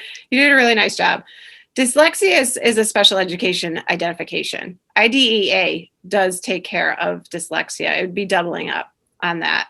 And I agree with Chelsea. The other thing to think about is that we want to give kids time to develop. Not all kids develop at the same rate in the same time. Yes, we have age appropriate benchmarks that we do use. However, not all kids develop at that rate. A lot of it depends on what background they came from. It's connected to your Let's Grow Kids conversation earlier, and what kind of early education, what kind of language development did they have with parents at that age. And sometimes when a kid gets to school, they've heard only statements. They haven't heard sentences. No fault of the kids and no fault of that brain of theirs, except in school. But school is the first time that they hear an adult really speaking in sentences, long sentences to them, and talking to them in conversation. Those kids catch up pretty quickly. But if we were to label them as dyslexic as a kindergartner, that label is going to follow them for the rest of their years, and there is zero evidence that label will actually help them as a reader. In fact, there's more evidence that says if we label kids the earlier, especially with reading difficulties, they will be pulled from grade level reading instruction typically. They will be given less rigorous instruction, not based on the skills they need, and they will continue to fall further and further behind their peers. So there's a lot to be said there. I would be the very first person to tell you that the MTSS or RTI, whatever you want to call it, systems that we've developed in education, not just in Vermont, but in education, is not working for kids. What we've essentially done is created a secondary special education system where there's not as much paperwork involved. And that is not okay. That is an area that we in Vermont, that the DMG was completely and utterly clear on, that we need significant work in as a system. That includes the most expert person in the room being the one who's teaching our tangled readers and writers and mathematicians. So there are other things that I don't believe that screening for dyslexia is going to have any kind of vast improvement. In fact, I think that it actually might do the opposite for our readers because it would take them out of less rigorous instruction. And that's not okay. So I would be very concerned to have mandatory screening for dyslexia as a superintendent. And I'd have to really do a whole lot of work within my district to have teachers understand exactly what it was that we were going to do with that indicator, which would not be to label a child. That being said, tools that measure whether all kids are meeting certain benchmarks in literacy are valuable, but it doesn't need to be tied to a specific diagnosis that early on. And those tools can be used really well to inform practice for teachers that are highly skilled in reading to make sure that kids very early on are getting the support that they need. So it is a valuable tool when considered in the perspective of identifying components of reading for an individual student that they might be struggling with at that moment in time. Well, your feedback's important because we were approached, and I'm the lead sponsor on a bill to introduce here soon to actually screen in Vermont for dyslexia. And so I don't want to speak for Senator Campion, but if this bill goes anywhere, I'm sure your testimony will be important to our committee at that time. And I will be right there. I will definitely be right there. We've already heard from, I think, the Dyslexia Society, if you will, the association. Yep. We've also heard from some parents, I know in my district, who have children that really believe that this testing is important. And so it's just know that we're going to continue this conversation, and that we'll likely have a bill that will spark, I'm sure, a robust dialogue. Yeah, I would look forward to talking to you further about that, because it is something that I worry about. Yeah. I have strong concerns over. Okay, back to general literacy. Great. So the next section in the bill talks about annual monitoring report on student literacy scores from local school boards. It makes sense that data reported to the Agency of Education should also be made publicly available at the local level where data privacy laws allow. Again, increasing the amount of data in the hands of the board is only one piece of the puzzle. School boards must be educated in how to use the data to inform policy decisions at the local level. The next section talks about annual evaluation of superintendent job performance, including improving student literacy outcomes. Superintendent evaluation is a process determined and supported by local school boards and should remain as such. We highly recommend that you retract this element of the proposed bill. The superintendent is one piece of a very large and complex set of influences on literacy outcomes. Tying job performance evaluation to specific academic outcomes is devoid of any data to support its efficacy. It also lacks the recognition and appreciation for the immense number of responsibilities a superintendent and any other education leader has on their plate. It's just one small piece of the puzzle. And absolutely, I mean, it's good to hear this, and I think we'll continue to take testimony. It is, when we're faced with, again, the numbers that we're facing in this state, and I sometimes compare education to educators like physicians and hospital structures in a way. And if a patient were getting misdiagnosed over and over and over and over again, if there were big problems in a hospital, the CEO would have a problem. I mean, it would. And the CEO also has a lot of issues on his or her hands as it relates to running a hospital, managing a hospital, doctors, nurses, patients. So I'm not sure I agree yet with pulling that, I for one. I mean, we've got to put this front and center. And again, I respect all the work the superintendents are doing, but we have, and again, I'm not putting blame there, but we have a huge problem on our hands. I want families to come to Vermont because this is the place where they will learn how to read and be successful. And these numbers, are challenging at best. So I think I appreciate you putting that on the table, but this, for me, it's, and I think I don't want to speak for the committee, but I think for most people, this is a big issue. Something else to recognize as well is literacy reform takes years to see actual measurable results on the large scale, and superintendent tenure is not always long enough to see those results. There are a lot of elements of this that we kind of find challenging, and I'll let Libby speak because she, that's her job that we're speaking about. So it is. I've said it a few times already. I am not opposed to accountability in any way, shape, or form. And it is my job to ensure that our students are learning at high levels every single day. And if you ask any one of our teachers, they will say that to you, that that's my mantra. And it's a motto. And we ensure every interviewee that we have is asked that question. It's something that I hold dear and true to my heart. I do agree that there are many influences on literacy achievement levels. And it's not an excuse. It's something that we haven't figured out as an education world, how to systematize and how to make work. So my literacy scores, you would not be talking to me about my evaluation because of my literacy scores in SPECT. Compared to the rest of the state, they're very good. I will tell you honestly, we are nowhere where we need to be in terms of our literacy instruction and what we're doing for our kids in Montpelier-Roxbury. Now, I look at some of my colleagues who have much different scores on their third grade SBAC or fourth grade SBAC because they have a much different student population. Right now, while I have some of the best teachers in the state, because I'm a little biased on that, I can also say that our kids are readers primarily because they're coming from very literate backgrounds already. Mm-hmm.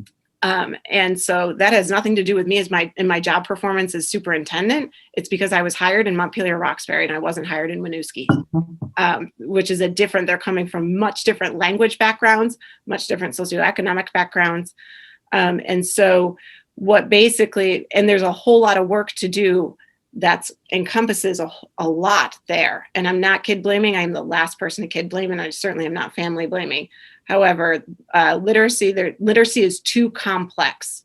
And so my question would be, if you're looking to supersede board role and evaluation, then how will the legislation take into account the complexity that has to do with literacy development?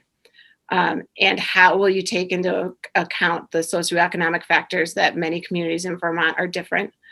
And also, how do you take into account teacher retention and recruitment? Like I said, I used to work in Swanton and Missisquoi Valley, where if we had an opening for a teacher position, we would get maybe 5 applicants, most of them right out of college. And when I worked in Essex as a principal, I had a kindergarten opening and I had 65 applicants, most of which had 5 years of teaching under their belt already. That is a completely different thing that a superintendent can't control. You know, in Swanton, even the best of circumstances, I was recruiting from not 180, right? Because I was at the Canadian border. I wasn't 180. It was even like that corner, right? That corner niche, because it was right on the lake. But here in Montpelier, I have a complete circle around me of anywhere in an hour around me for a commute. I have a huge recruitment base, and people want to come to Montpelier to work. So there are so many facets that come into this. And teacher and principal, retention, recruitment, capacity, and pedagogical effectiveness and instructional effectiveness are the 2 highest factors in student achievement. And if you can't keep teachers and you can't keep leaders because they move from Franklin County to Chittenden County constantly, that's a significant, then you're going to keep turning over superintendents because they're going to be evaluated out because they're not going to have the performance. And that's not going to do anything for system change either. So I think it's broader. It's a bigger picture. Your point about teachers is a great one. You know, in the research, and I think former President Obama used to say it all the time, you know, you get a good teacher and you get a really great teacher in the classroom. And those issues of poverty and what's brought, sometimes the negative things that are brought to a classroom are really diminished. I mean, they really, in a lot of ways, start to disappear. And I know we've heard a little bit of research about that kind of thing too, that, you know, that great teacher, like you're saying, somebody who has 5 years experience, somebody who's been in the classroom, it can really, really make a difference. So I think that's a great point. Senator Lyons.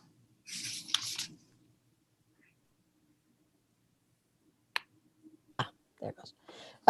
So there's so much in what you're saying, and it's very helpful and encompassing for the specific school and families and cultures that exist in the school. But if we were to take a little snapshot today of maybe where we are or where an individual district is with respect to literacy, and then establish some benchmarks, not to get worse, maybe to get better, or at least hold their own. What would that look like? What would it look like now? And wouldn't that be a place to begin, regardless of longevity of teachers or of superintendents? Yeah, Chelsea and I had this might be a bird walk, and I may not be answering your question. So if I'm not, then please interrupt me. Chelsea and I were going off on this yesterday because, once I get started, obviously I keep going. And so Chelsea asked me, like, what would you want? Like, if you really had something, what would you want? And I do think back to my time in Brooklyn, where we had networks of schools and went into each other's buildings and coached each other, worked through problems of practice. It was all based in literacy, every single one of them. And there was a person facilitating it who was an expert in literacy development. And so we were able to talk across buildings, across districts. It was lovely. It was wonderful. And so one of the things I was thinking about in terms of yes, there's the accountability, but it's hard to have accountability without the vision, right? Without the vision of success. And I just wonder if there's a way in Vermont to develop model schools where schools who are struggling a little bit more can go, visit, talk about the systems, talk about the structures that are in place, talk about what really made the difference. How did you get that increase? We don't have the vision. It's all local control. And so one of the things I think that's missing in Vermont with literacy instruction is that it's a hodgepodge of strategies. It's a hodgepodge of just what people already know. There's no university who's saying, here's literacy lab schools. Here's where we can all go and learn together and have a common understanding of what best practice is. And in bigger states, you have that, right? In bigger cities, you have that.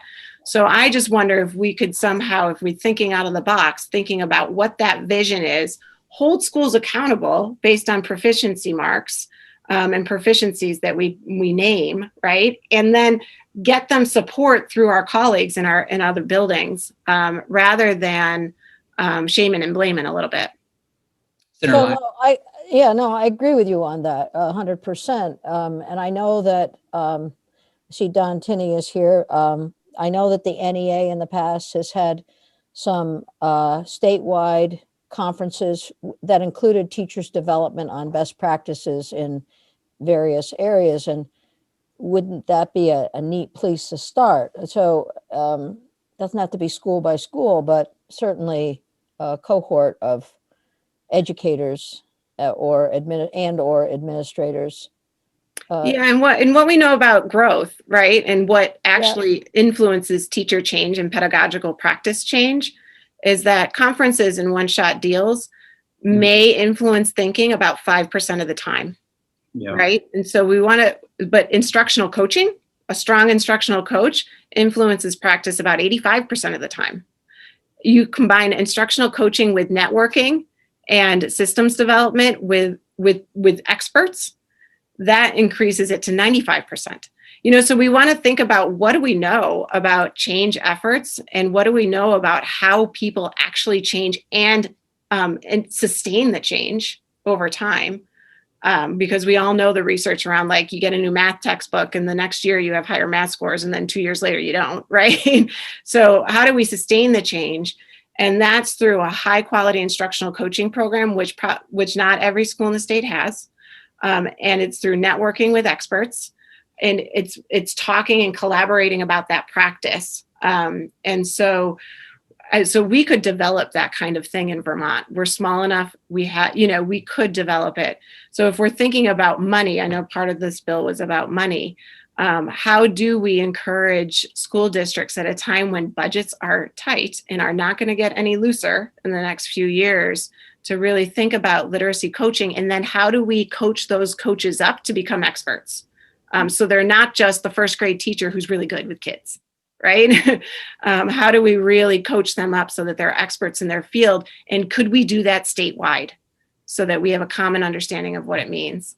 I think those are some of the questions that need to be asked when we're really thinking about growth, change, and sustaining that change and that growth over time. I'll just say leaders are really hungry for this. We're now in the second year of running an instructional leadership academy for school leaders. And this year we have doubled the capacity of enrollment, and we luckily were able to open another cohort for our school leaders. But people want this really badly and are scrounging to find any resources to pay for it. So, Senator Perchlik. Thank you, Chair. Thank you, Libby and Chelsea. This is great testimony. And one of the issues that we have as citizen legislators is that we're not education policy experts. So I haven't looked at the written testimony. So I don't know if you have specific suggestions for the bill, but that would be helpful, because I don't have a problem with anything that you've said in any of your testimony, but it's difficult for me to think about how we would change the bill exactly to meet those goals. So any suggestions you have on the specifics would definitely be helpful for me. And specifically on the performance-based assessments, because I'm not even convinced that the third grade SBAC scores is what we should be using now. Do we really? I mean, it's definitely, I agree that we have a problem because they're so low, but it could be that it's not even really an accurate picture. So, and since we've gone to performance, proficiency-based assessment, how would we put that into a bill so we can have accountability that we've all agreed that we want? So getting your help on how we actually kind of craft the bill to reach those goals would be great. Anytime you want me to sit with you, Senator Perchlik, and write this bill, you let me know. I'm right there with you. All right. I just want to echo what Senator Perchlik said, everything. And I think Chelsea did submit some testimony, but we do want to take some steps here, and we do need to take some steps in this state. So any recommendations, if you wouldn't mind, please forwarding them along. This is, as I'll continue to say, it's a big issue. And I think a lot of the stuff you've put forward is great, and it echoes what we heard, I think it was last week or the week before, some kind of centralized spot, some, literacy experts in, districts, in schools, people that, you can go to, people that can train teachers, work with teachers. All those kinds of things are really important. And I think I, for one, would certainly go to bat, and I suspect my colleagues would as well, for the dollars that we need, because we can't keep going like this. I mean, people continue to ask us in this state, why do our students have an incredibly high graduation rate, and our post-graduation rate in terms of higher education is not even close to being decent. So I think a lot of this stuff is tied in. What are students? You talk to President Joyce Judy. They're doing a lot of remediation around these kinds of issues at the college level. Our state colleges are telling us this too. And all of this goes back to, I think, a lot of the conversations we've had today, 0 to 5, and what these early years in schools look like. And I think perhaps for decades and decades, we always focus so much on higher education. That's where we need to get those professors, we need to get all these kinds of things happening at higher ed, but really our emphasis, I think we're learning more and more, is that 0 to 5, those early education years are so essential for success going forward. Yeah, and Senator Campion, another thing to think about on the flip side, on the older end of the spectrum, Penny Kittle wrote a great book called Book Love, and it talks about high school readers. And she did some research. She called around to thousands of or hundreds of campuses and things like that, and interviewed a lot of former students. She's a high school English teacher in New Hampshire. And what she found out that an average freshman in college is asked to read 6 to 8 complex nonfiction texts per week, their freshman year. Okay. So it does speak to this idea of quantity and what we're asking kids to read at the middle and high school levels as well. If they're all reading the same Tired Old Island of the Blue Dolphins, right. And their teacher is marching through that text with them, they're not reading enough. Yeah. Right? Yeah. So if they're not reading multiple books a week that are complex, and our teachers aren't teaching them how to access these complex books at the middle and high school level, then we're not doing our job. Yeah, I agree. And I would just push back a little bit. You know, there might be a reason for that. And it might be the way that students for decades have arrived in middle school, you know, that they might not be able to do this work because we have got to focus on that 0 to 5 in those early education years. So if I could just respond to Senator Perchlik real quick, I do have several policy considerations at the end of my testimony. I don't know if you want me to go through them now. And then I could make more specific targeted recommendations following up to that question. Do you want me to finish the testimony, or are we short on time? We're getting a little short on time. I'm going to go to Senator Hooker now, and we can always have you all back since this is a priority. Senator Hooker. Just a really quick question. Libby, you mentioned creating model schools, and I'm just curious. I mean, we have some wonderful schools in this state, and do we have an inventory of those schools that might serve as those model schools, or at least the beginning of those model schools? It's just kind of I guess, a rhetorical question. Maybe the agency needs to answer it more than you do. Yeah, and I think if by answering that question, we'd have to know what are the measures. What's the evidence that it is a model school? Would be one of my questions that I would want to be asked. And if it's focused in literacy specifically, what is the evidence that this is a model literacy school? Which further narrows that question. So I can speak Union Elementary School. I would send my kids there in a heartbeat. It's one of my elementary schools in my district, has some of the best teachers I've ever met, the most dedicated professionals. They also have a lot of room to grow in terms of their literacy instruction. So we're not at the model school, but let me tell you, if you developed a system where there was actually a model school to be had, we'd get there. We'd very much get there. But that needs to be clearly defined as to what that means. It's not just a score on an SBAC. Because that has more to do with the type of kid that you are working with than potentially, not all the time, but potentially it could have that influence. So there has to be some structures and systems and evidence in place in order to define what that means. Great. Chelsea, we are, only because we do have another witness, we do want to continue this conversation with you. Would you mind forwarding your testimony? And that will give us something from which to work. Yeah, no problem. I gave it to Jeannie this morning. And at the bottom, I just highly recommend, I pulled a lot of information from policy briefs from a number of really reputable organizations that make recommendations around literacy. I pulled some that I think are really particularly useful for the Vermont context and touch on some of the things that Libby talked about as well. So if you can. Yeah, and if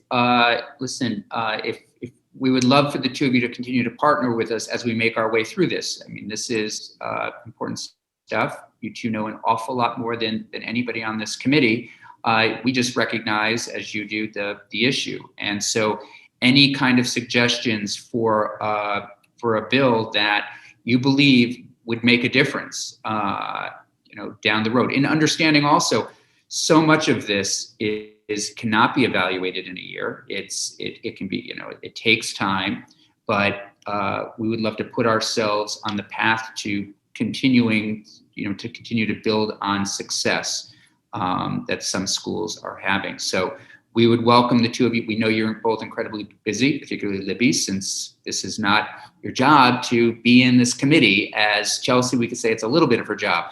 But we appreciate your expertise, your passion, your commitment to this, and your ideas. I think you hit on a number of incredibly important points. And even going back to what Libby said about teachers, how can we recruit? How can we get 25 teachers applying to some of these schools? It's a huge issue. And then keeping them so that they can continue to build on the years of experience they have, the years of work they have with their principals and superintendents and literacy experts, et cetera. So I'm looking to both of you to say you'll commit to working with us. Yeah, definitely. I think if you centered on one thing to start with, it would be a lot of states have set just a vision. Like, what do you hope for in the future? Like a bottom line around literacy. It doesn't need to be put in policy, but a goal for the state could be a really good unifying kind of picture more broadly for the field. And I also just want to recognize, on a point of personal privilege, I guess, I completely agree that these test scores are not the end all, in any way, shape, or form. It's just as policymakers and families looking in and others, that's what we have right now. I mean, it's just something that we have to look at. And, but I agree, nobody, I think it's tough on kids to get these scores, and teachers and and see a score that might not be, that really represents where a child is. So Senator Pershlik, please say something much more articulate than I'm saying. I was just going to tell Libby that I'll respond to one of the many emails I get from her from just being a parent in Montpelier. Oh, no, I hope you're not going to publicly shame me. No. I want to talk to you more about this, but like Senator Campion said, you're busy running a school district and not working on this. But anytime you and Chelsea have, I would welcome the opportunity to work with you to make the bills as good as we can make it. Well, it's definitely something both Chelsea and I know care a huge deal about. So I think it is my job to work very closely with all of you.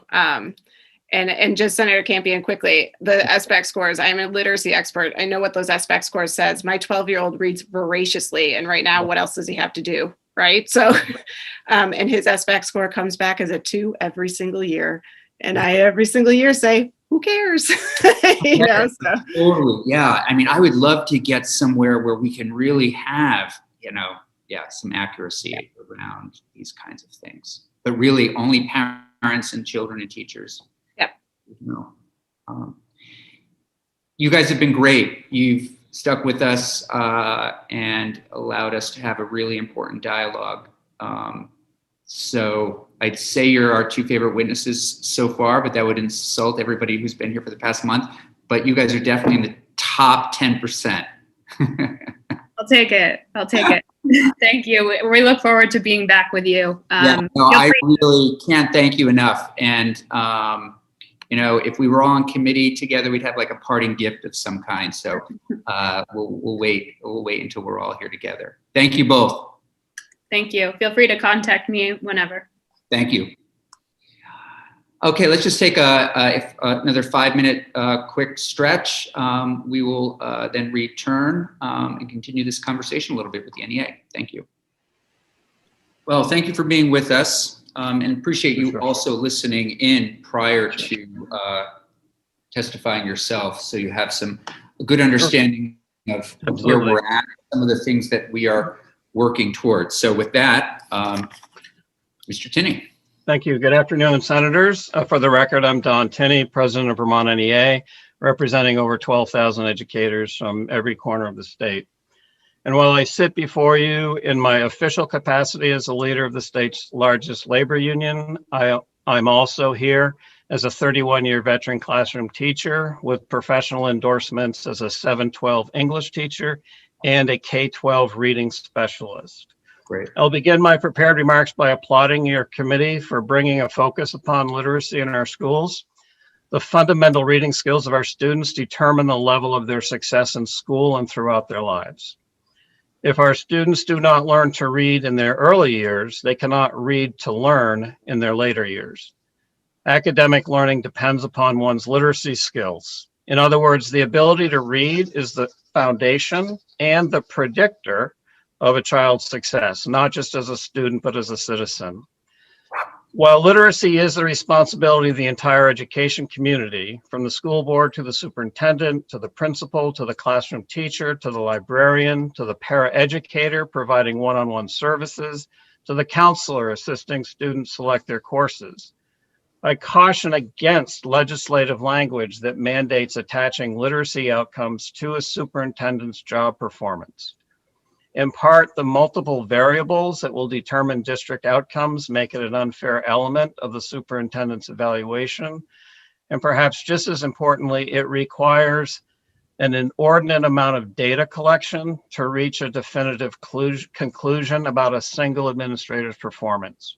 Our professional educators need to focus on providing direct instruction in this critical area, not spend their time with data collection.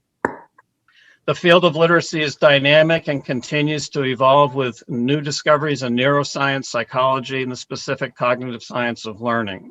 Our colleges and universities that prepare teachers are engaged in the ongoing development of this important field.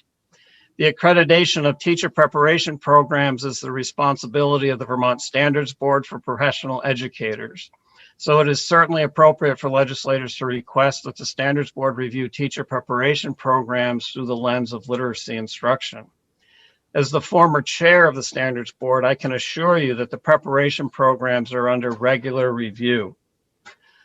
The Vermont Standards Board for Professional Educators is also the body which determines the standards and requirements for teacher licensure in the state of Vermont. It appears that the intent of this legislation is to request that the Standards Board review the standards for licensure, particularly in the endorsement areas of special education, and to add coursework that specifically addresses literacy. As a graduate of UVM's teacher preparation program in the 1980s, I was required to have 6 credit hours in reading before receiving my teaching credentials in secondary English. The endorsement as a reading specialist required an additional 18 credit hours.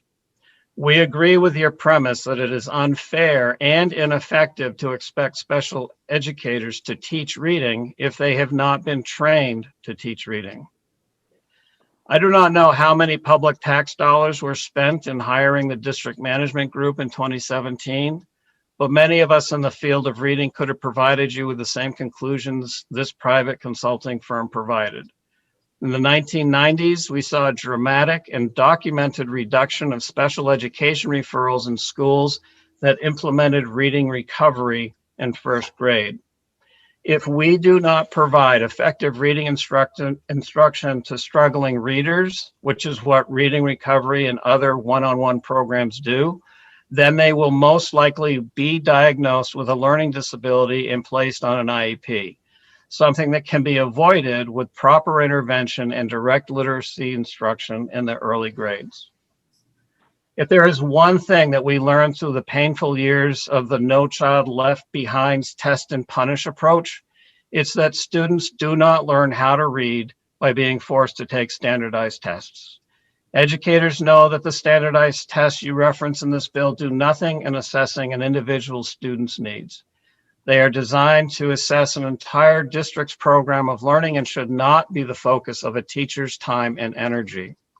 Teachers need the time and resources to qualitatively assess their students individually to determine what instructional approaches will work. Standardized tests have a narrow focus on a very small set of skills, and we must analyze the results cautiously. As former Vermont Commissioner of Education Mark Hull used to say, administering a standardized test is the equivalent of checking your engine's oil level with a dipstick. It is only one measure that cannot assess the entire engine's performance. To be even more specific, I want to go on record as requesting that you strike lines 19 and 20 on page 2 and lines 1 and 2 on page 3. All Vermonters are aware of the adverse effects of COVID-19 pandemic on people of all ages, but we need to avoid dramatic statements that imply this pandemic has damaged students' development to the point that they will suffer for years to come. I appreciate the concern expressed in this type of statement, but we must acknowledge the resilience of our children and youth, as well as respect our educators' ability to help their students heal from the pandemic and to complete the unfinished learning of the last year. Statements of this nature do not acknowledge, respect, nor appreciate the tireless efforts of Vermont educators, as well as the efforts of our students' families in providing the best education possible to their students during this wretched pandemic. Whether meeting their students in person or engaging with them virtually, educators have been doing their best in addressing all academic areas, including reading and writing. Educators need time and resources to continue to assess their students and determine their needs for future instruction. Our educators report that they have been amazed at how much their students are learning through the pandemic, particularly in the area of executive functioning skills like time management and personal initiative. We must be extremely careful to avoid any punitive measures for students and their families as we work collectively to prepare our students for new opportunities and possibilities. We ask that you reconsider the demands this legislation would place on school districts and the children they serve. While assessment of pre-K and kindergarten students is important, many reading experts argue that standardized assessment should not be administered at these young ages, as you just heard in most recent testimony. I would also caution against the use of the term dyslexia, implying that it is a specific diagnosis. Dyslexia is a term used to describe a multitude of learning disorders that a struggling reader may experience while acquiring literacy skills. All effective interventions must be tailored for each student's individual needs. This takes time, as well as a sophisticated skill set on the part of the teacher. The phrase science-based literacy should also be struck from the bill because it implies a prescriptive or rigid formulaic approach to many educators. I would suggest the term balanced literacy. In closing, I will return to my opening remarks. We appreciate and respect your committee's focus on student literacy, a complex issue which requires ongoing study, ongoing professional development for the field, and ongoing resources to support our efforts in making sure every Vermont student is a strong reader. Thank you, and I'm happy to answer any questions. Committee questions. I'll just also kick it off. So what would you recommend, Mr. Tinney, happens going forward to make improvements in literacy rates? Well, I think, Senator, just would you ask the other, our other witnesses? Right. I mean, I think I would begin with the conversation you started in terms of what are the test results showing? And do we need to start with, I think, a really good picture of just where our students are in terms of literacy? And before we move forward, it's as Superintendent Bonesteel said, her son with his SBAC scores do not indicate what his skills are. So I think that's where we begin is a different form of assessment, and ask all educators, are your students reading? If not, why is that? And I think depending on all the factors that are part of that picture, I think where do you begin, right? I mean, do you begin with third grade and fourth grade? And that's a different question as opposed to the other question about the number of students who graduate compared to the number of students who have success at college, right? Which is another piece. So I think it's important that we number one, focus on literacy, which is important, but are we allowing the time to do the work that's necessary is another question. So, okay. Again, how do we define the problem? Like, what is the problem? And if we're determining that we have a problem based on SBAC scores, then let's begin looking at what that SBAC score actually says. All right. Well, maybe here's a way to start. You've been an expert in this for a long time. Do you believe we have a problem? Yes, I believe that we have to address literacy. There's no doubt. And one of for me, my most recent experiences were as a high school English teacher. Yeah. And I would say that yes, we have to address the problem. And in some cases with older students, is the problem around literacy skills, or is the problem around work ethic, commitment to actually reading the work? And that's another issue. We found that in a survey we did a couple of years ago of our members, about 85% of our members have noticed a decline in work ethic amongst their students. Now, that's not to blame students, it's just what has been happening. Well, if you're arriving at high school and if you're not equipped to do the kinds of readings we just heard about, I would say that could be quite discouraging and therefore lead to students dropping. I mean, we see this all the time. I think we all can point to personal experiences. Right, and I think in terms of what to do, maybe Libby addressed this. What are the assessments we're using as 8th graders are leaving, right? And wherever you have that transition point, we need some authentic assessments so we as educators really know where our students are. And that is not a statewide, score to report as much as it is for the educator who's going to work with those students. Do they know where they are? And do we have the time and the resources to do that? Senator Terenzini. Thank you, Senator Campion. Mr. Tinney, a couple quick questions. I think in the beginning of your presentation, you said that it would be unfair to hold correct me if I'm wrong, it would be unfair to hold the superintendent accountable for literacy rates. Is that what you said?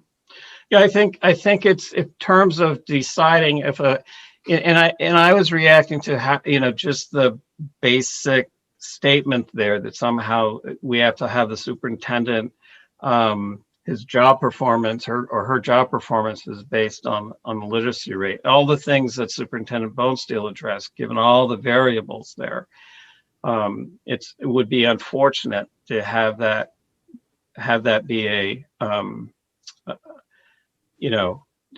is the superintendent doing a good job or a bad job based on test scores? So I guess a follow up to that, I don't know the answer. I'm not being sarcastic. I'm in a performance based job. If I don't perform and hit performance indicators, I probably lose my job. Or if the voters of Rutland County don't think that I'm doing a good job as senator, I could lose my Senate seat in 2 years when they elect someone else. So to that point, I just don't know if literacy rates don't go up and we don't see more success stories. Who do you hold accountable for that performance? And I'm not singling out that it is a superintendent because I don't know the answer. I'm just trying to look to you as an expert. Right. And I think it goes to the accountability question. It's not saying no one is accountable, but I think it also is a case of, how do we hold ourselves accountable? Ultimately, we're most accountable to our students. If we fail them, we've failed. And I guess the question is,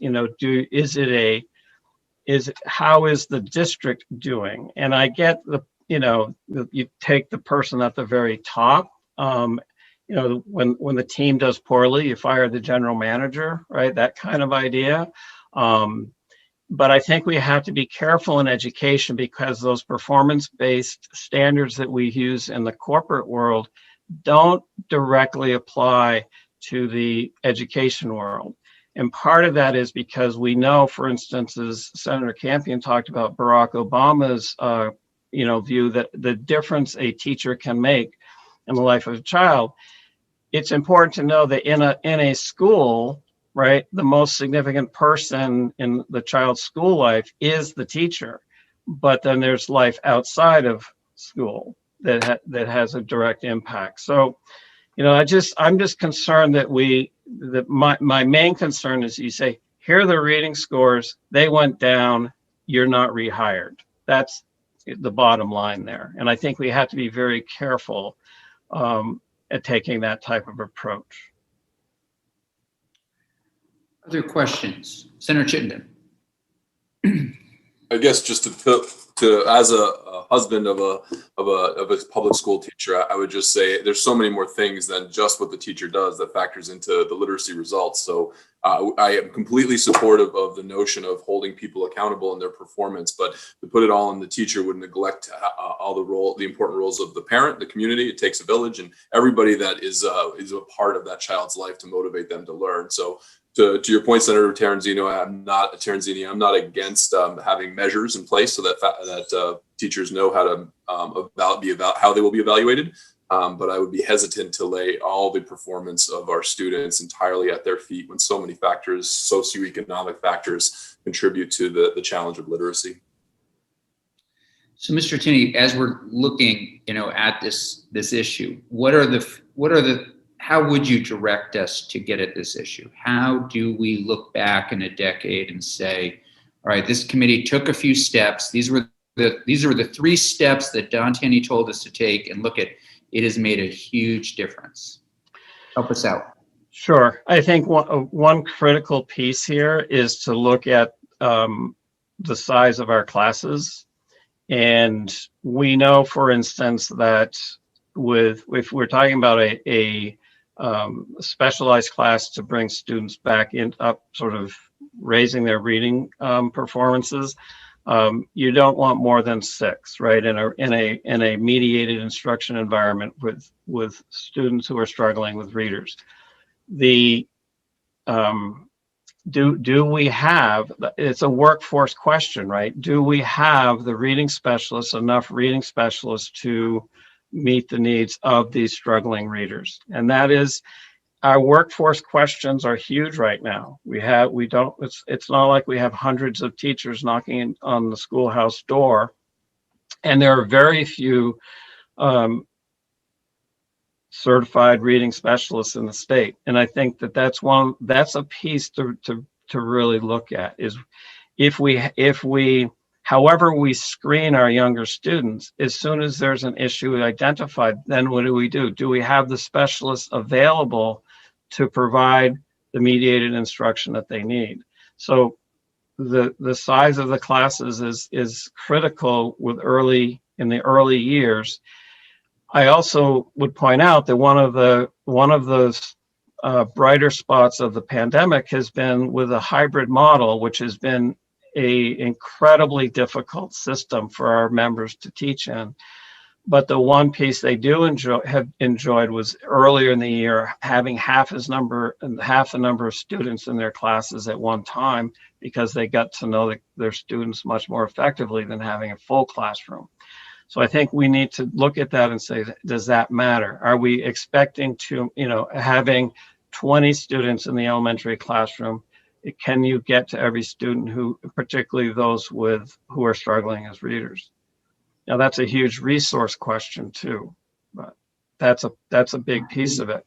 Would the research support what you're saying around classroom size? I mean, I continue to be amazed at the research. The investment we invest in the teacher. The talented teacher can do so much with 10, 15, 20 students. Right. But you're saying really what we should do is cut the class size. Right. So class size plays a role, and a significant role, when the class size changes the student behavior. Uh-huh. Right. So if I have, again, my perspective, a high school teacher, if I have 16 students, right, I take a certain approach. If I have 28 students, right, now the amount of time that I'm going to have to provide effective feedback on their writing, for instance, the number of times I can have a one-on-one conversation in a class discussion with those students, that changes as a result. So there are certain practices as a reading teacher that I cannot really do if I have a large class that I can do, right? The ideal is the one-on-one. The best way we know how to teach reading is shoulder to shoulder with a student. And that's what a reading recovery program does. That's why people who can afford it will hire a tutor, right, to work with their student one-on-one. I think one of the things that we need to do is how can we incorporate more one-on-one time between teacher and student in our public classrooms. But again, that becomes a very expensive proposition. Hardly anyone ever questioned the efficacy of the reading recovery program, but it was an expensive program. And when you have one teacher who will work with 4 students per day, if it's, that's sort of the standard, and then they do other things in the, say in the afternoon, it's a very expensive process. But I do think we need to consider that one of many. So, and I think you had, the 2 witnesses before I came on, offered some ideas as well. And this needs to have a continued this conversation. Yeah, I don't have all the answers for that, but Sure. collectively we will. Yeah, I agree. Senator Hooker, please. Thank you. And thank you, Mr. Tinney. A couple of things. We're all concerned about, what the pandemic has done, and you've pointed that out. And I know that, there's been some concern that kids need to be caught up, but I'm glad you pointed out that some of these kids are really blossoming. They're really flowering, in this environment. But what recommendations would you have for those kids who haven't been as fortunate during the pandemic? Right. I think you raise an excellent point that we cannot afford to send a message of you've got to get back up to grade level, right? That's the conversation that becomes punitive. And, I would wait for the student to say, what do you mean by grade level? What does that even mean? Right.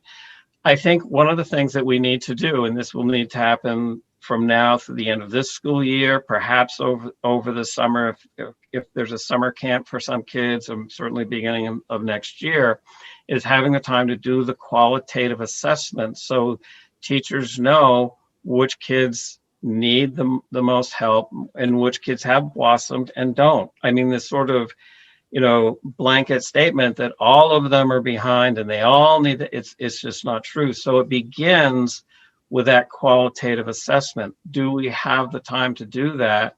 And in terms of professional development, are there issues of assessment literacy for some educators that they need to figure out just how to do that? Because it's part of what teachers do all the time, but right now, is there something else that we need to be looking for?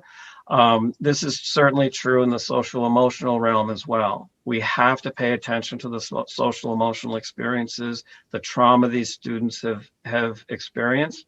That doesn't mean that all kids are coming back having been affected by trauma. Probably at least a third, though, will need to have some sort of support as they return. And did I lose my train of thought? What about, the issues that we're talking about around literacy predate the pandemic. Absolutely. And so what suggestion would you have for assessments? I mean, we've talked a little bit about an assessment for dyslexia, and I'm learning more about that and thinking differently about it as we hear testimony. But what kind of assessment, where do you see an assessment would be valuable? Can we start, very young? I know that we've heard that certain assessments are not even in place for, kids who are right. Younger than third grade.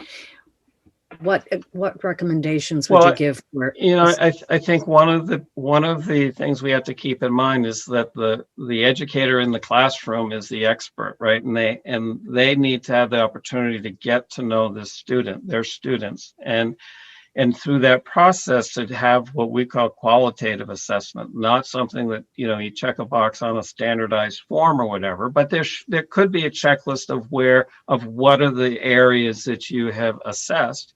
And so, I think sometimes we think too much about assessment as coming up with a number for like either the entire class or for the school. And I think particularly with our younger students, it's important that, and here, this goes back to class size. I can do this with a manageable, smaller group. How do I know my students? Do I know what each student needs? Where are they? When we do what we used to, I have enough gray hair to be able to say, well, in my day. So when I first started in my day, we call the qualitative reading inventory, but it takes a fair bit of time to do that. But if you have a student who has been identified as a struggling reader, then it takes that reading specialist opportunity to go through and figure out, try to pinpoint what the exact problems are. But, I really want to caution us against this standardized benchmark approach, which may give us some numbers that may, have some kind of valid assessment of the entire program, or maybe not. That's the problem with the SBAC. Teachers give the SBAC, but then they don't even get the results in time to inform their practice for that group of students. Yeah, I'll be honest, this is a little frustrating. Let's say the 50% number that we keep hearing. is off. All right. I'll give you, let's say there's 30% of third graders that aren't reading at grade level. What do you say to those parents, Mr. Tenney? What do you say to those kids? I mean, I feel like you're talking about, yeah, we shouldn't do this, we shouldn't do that. But if you're a parent and you have third graders, 30% of the kids who in third grade aren't reading at grade level, you're not giving us much in the way of assistance if you're just saying we shouldn't evaluate and class size should be smaller. Well, I think we need to start with am I talking to the individual parent of an individual student, or am I talking to, a whole community of folks who want to know the results of a test score? I think that's a different experience. So, I think that, working, let's say if I'm talking to a single parent, we need to look at how is their child doing, right? And that's a different question from what's going on in the whole state. I'm not. Right, we're policy makers, so our job is to give tools to help people be successful. But we're also, part of our job is, we want to make certain we're going to be held accountable. Secretary of Education, we all should be held accountable. Absolutely. If kids are not reading. Let's say again, a third of our students aren't reading at grade level. We're seeing this play out, I think, in their lives through the other conversations we've had in this committee with the state colleges, with principals, with superintendents, with others. So I guess what I'm looking for is, are some ideas, something besides we can't. Well, no, I think you're on the right track with a focus of pre-K to 3. Mm-hmm. I think it's critical. I think that my concern is this sort of prescription, right? Or a standardized approach. That's because we know that those do not work as effectively as some people would like us to believe. There's a whole national effort. They go around to every state legislature. The Senate bill from a couple of years ago in Arkansas looks pretty much exactly like the bill that we're talking about right now. And it's sort of the dyslexia folks version of ALEC, and they've gone and shopped this around.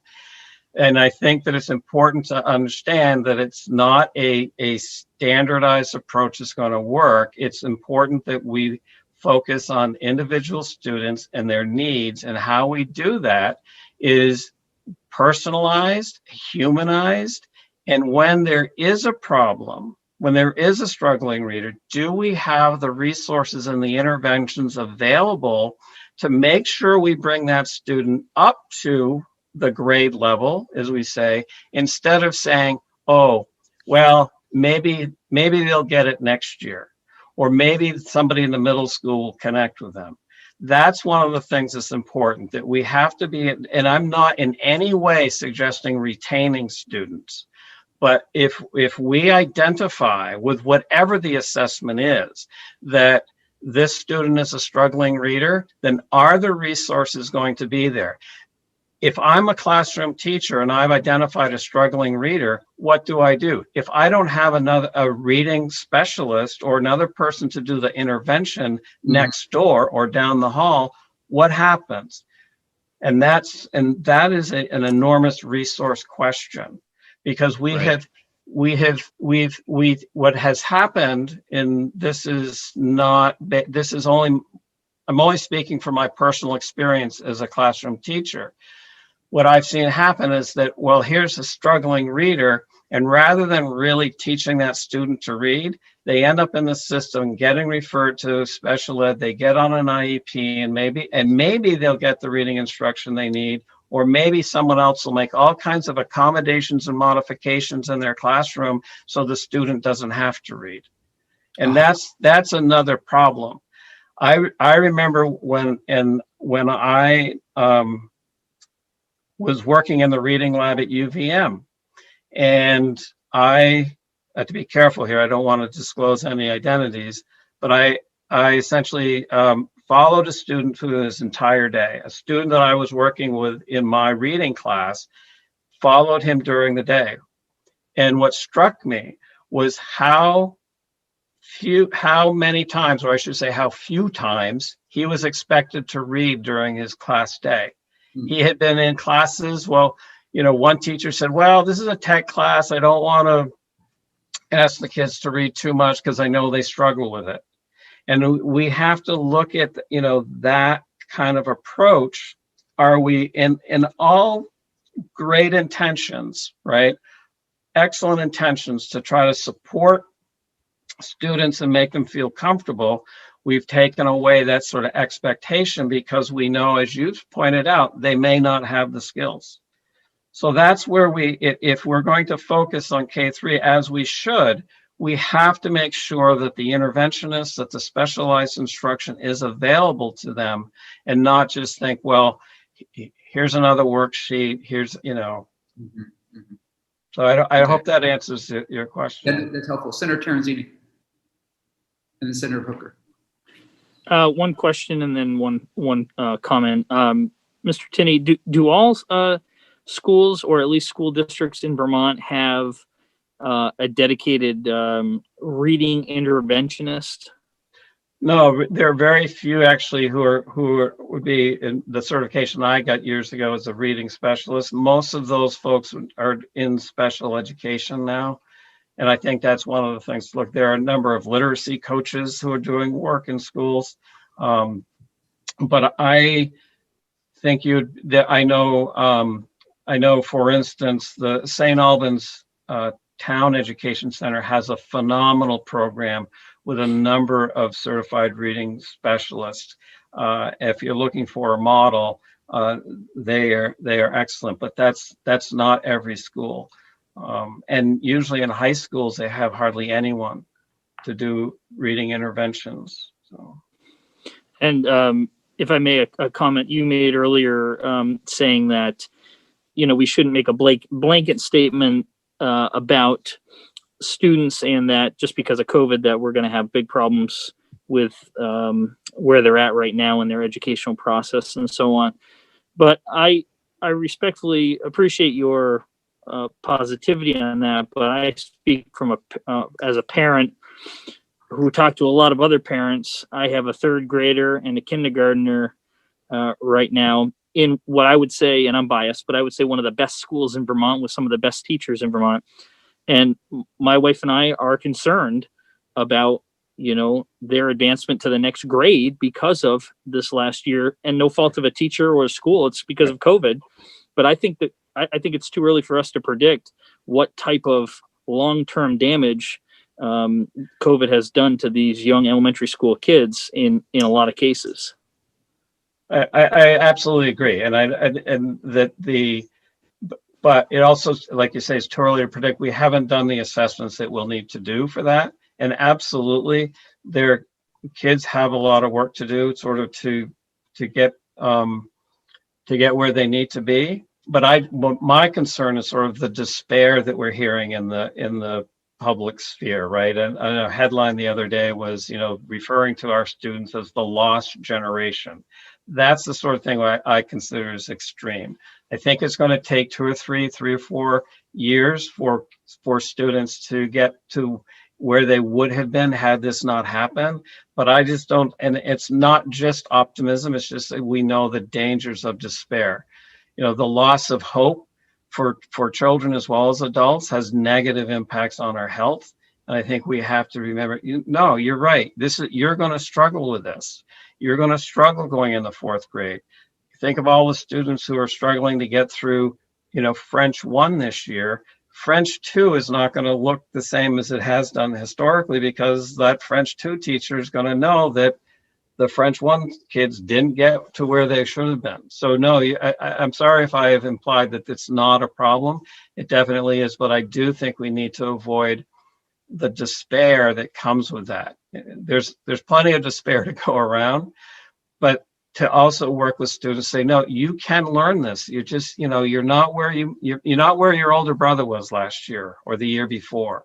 But I think but we'll get there, right? We'll get there. Senator Hooker. And I think that kids will, as you said, Mr. Tinney, they're resilient, and so many of them will move ahead quickly. But to Senator Campion's point about, what do we tell the parents and what do we give the parents for tools? Do you have any recommendations on, how we can engage the parents in helping with this situation? I mean, we're talking a lot about training teachers and training reading specialists. And, we know that kids who are read to get a jump start on school when they enter into kindergarten. How can we help parents know what can we offer them to help them to prepare their kids? It's a great question, and I was involved a number of years ago with a program that's out of Australia, and I think it was education or literacy partners and parents or something like that, where it was designed to do just that. It was designed of all levels to have parents come into school. Of course, we're not doing that right now, but and to talk about literacy. What are some things that people can do at home with their students? I think one of the things I hope that will come out of this pandemic is perhaps a renewed parent-school partnership, and because I think what's important is that parents understand that educators are there and will be there for their students, and we should be in the role of the supportive educator, not the one who's saying you've got to get your kid up to speed here. You've got, and that's why I talk about the sort of the punitive approach.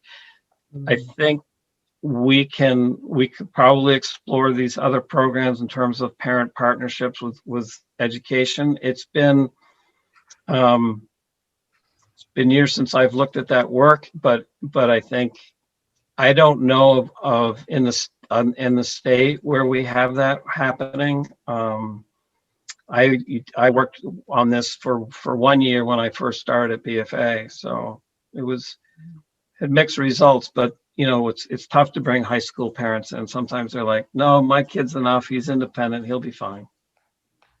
Maybe we could take a road trip, Senator Campion. Well, I think it's an opportunity. I mean, I think there's a lot of things that we could do. I think there's a lot of opportunities that maybe the summer will allow that to happen. I think district by district. I don't know if we want to mandate something from the state, but I do think that in this area, why not be more creative about how we support our students and their families, that it's not all happening at home, but also don't want to get into the you need to work harder on your homework kind of approach either. Yeah. So one of the big takeaways for me from this conversation is, if we can give, as we're crafting a bill here, strong instructional coaching, kind of in every district, or have more access to that kind of a resource would certainly be helpful. Yes. And I think, and I don't, I know you do want to hesitate, refer to a study committee, right? But I do think we have to figure out what resources are needed, right? And that depends on the school, but as Superintendent Bonesteel pointed out, she has amazing schools in her district, but she still sees there's a ways to go here. Sure. And how do we come up with a plan that we can find the resources that are necessary? And I want to echo what she said about the sustainability of the program, that we've made adjustments to in our professional development, that we're doing this with social emotional issues.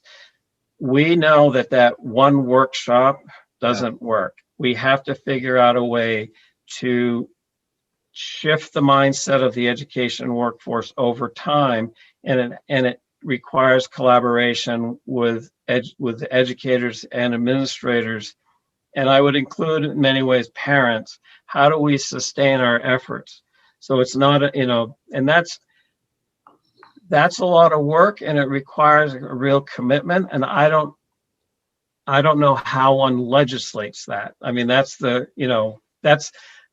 for me, I have great respect for the work you're doing, because you're trying to distill all of these needs, right, of all of our society and all our kids, and distill that into a piece of legislation. And you have my admiration, and please hurry up and get it done. No. and find the money for every idea that you have. Well, I think we recognize, and I think you would agree, business as usual isn't working. So if business as usual isn't working, what can we be doing as a legislature to legislators, in this committee in particular, to support the work out there, those in the classroom, those that might be coming up in the classroom, and to help, because we can't keep this going, can't keep this situation going. Right, and I mean, if I were a parent and I had a first grader, I'd be telling the committee exactly what you just said. Get going.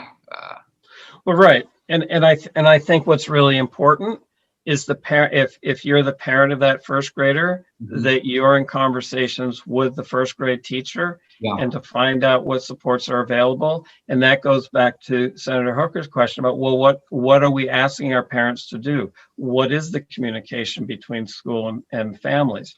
I think that's a critical piece, because I think there is a disconnect sometimes between what our individual educators and the individual student experience is and what the numbers say in press reports about it. So I think that I think we have to look carefully at how we define the problem.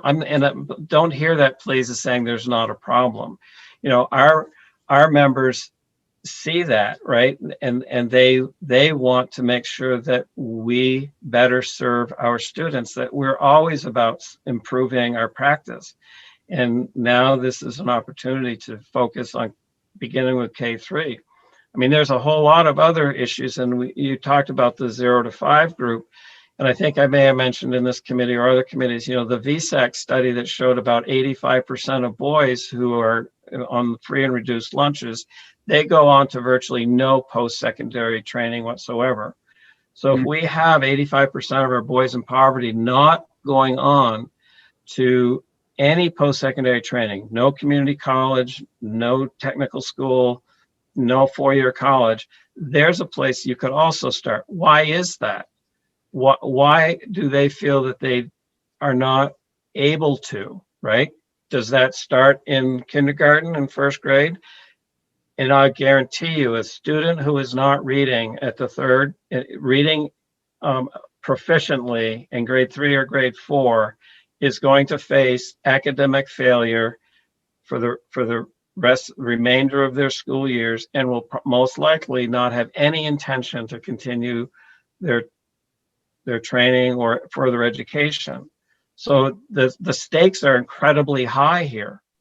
Yeah. And I think that we definitely need to continue this work again, to do the work to find out just what is the problem, and what is there a specific group. It's not all about poverty. There are other issues, right?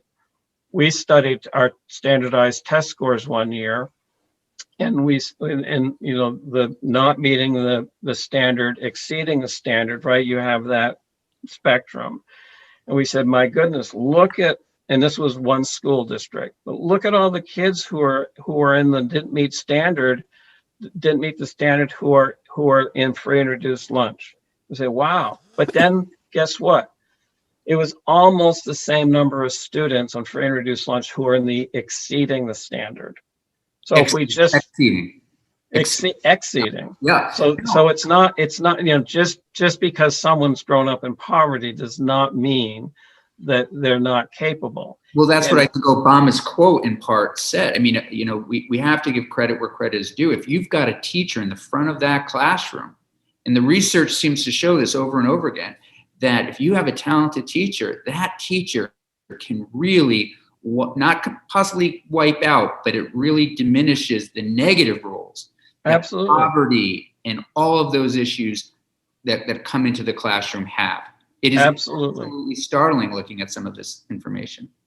No, I absolutely agree. And it's why important that we have to retain those good teachers, Yeah. and we have to make sure those good teachers have the resources that they need. And, you know, I absolutely agree. And many of our, if not all of our members, serve that role at various points of their career. But the majority of our educators, the vast majority of our educators, are that teacher, right? I mean, excuse the grammar of that sentence, but I mean, our teachers are making a remarkable difference. And, you know, need to continue that work as long as they're supported in that work. Absolutely. And it's tough when you have, you know, I mean, we really can't make any real conclusions right now on anything, because we're all dealing with the chronic unpredictability of this pandemic. Yeah. But where we go from here, I think, is really clear that we talk a lot about assessment of our students. I think we have to assess the entire system here in terms, and not from a test score point of view, but let's start with what's working. Yeah. No, I think finding out what's working is a great essential component to this. Where are things working? Where are things not working? And whatever is working, what are the kinds of things that we can duplicate and share with others and get out there? But I would still say a parent, a teacher, a community member, a state needs to have an evaluation process. You have to be able to say, it's not going to nail every kid, you know, and get everybody right. But you have to have some kind of testing that is going to at least give people a sense of the direction and how generally, general data on how the state is doing. Right. And it's as long as everyone's clear about what is in fact being tested. Right. I mean, that's the critical piece. And to not use that as somehow thinking, oh, I know what this one particular kid needs because of this SBAC score. Right. Yeah. And they keep it in place. This is and to try to keep the testing as perspective is the challenge. Yeah. I thank you. I think this has been an incredibly valuable conversation. And I'm very glad you had the articulate witnesses before I came on. So that you too. The only thing I'm hoping that you'll do is just continue to think about this, Don. And I'm serious when I said to our two prior witnesses, Libby and Chelsea, we're looking for partners. We're looking for people. We're looking for the things that can really help, make a change. And there are just some things. There's some things we can't do, but there are some things that the legislature certainly can do. And business as usual isn't working, as I've said, and believe that. And so that's not only true in this state, but a lot of states. And we have to do better, and we will do better. And I think the only way we'll get there, though, is people like you and our prior two witnesses really, really partner with us and send us some ideas in the next few days as we start to draft a piece of legislation. Thank you. Thank you. Thank you very much. Have a good day. Thank you.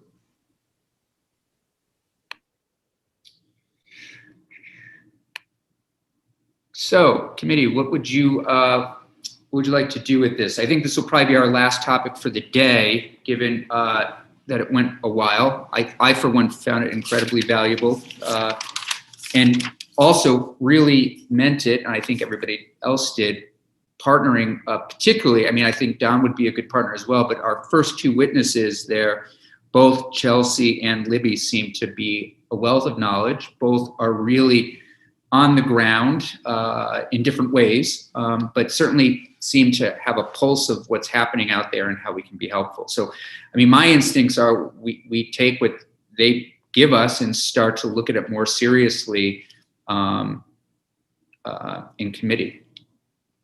Senator Perschlick.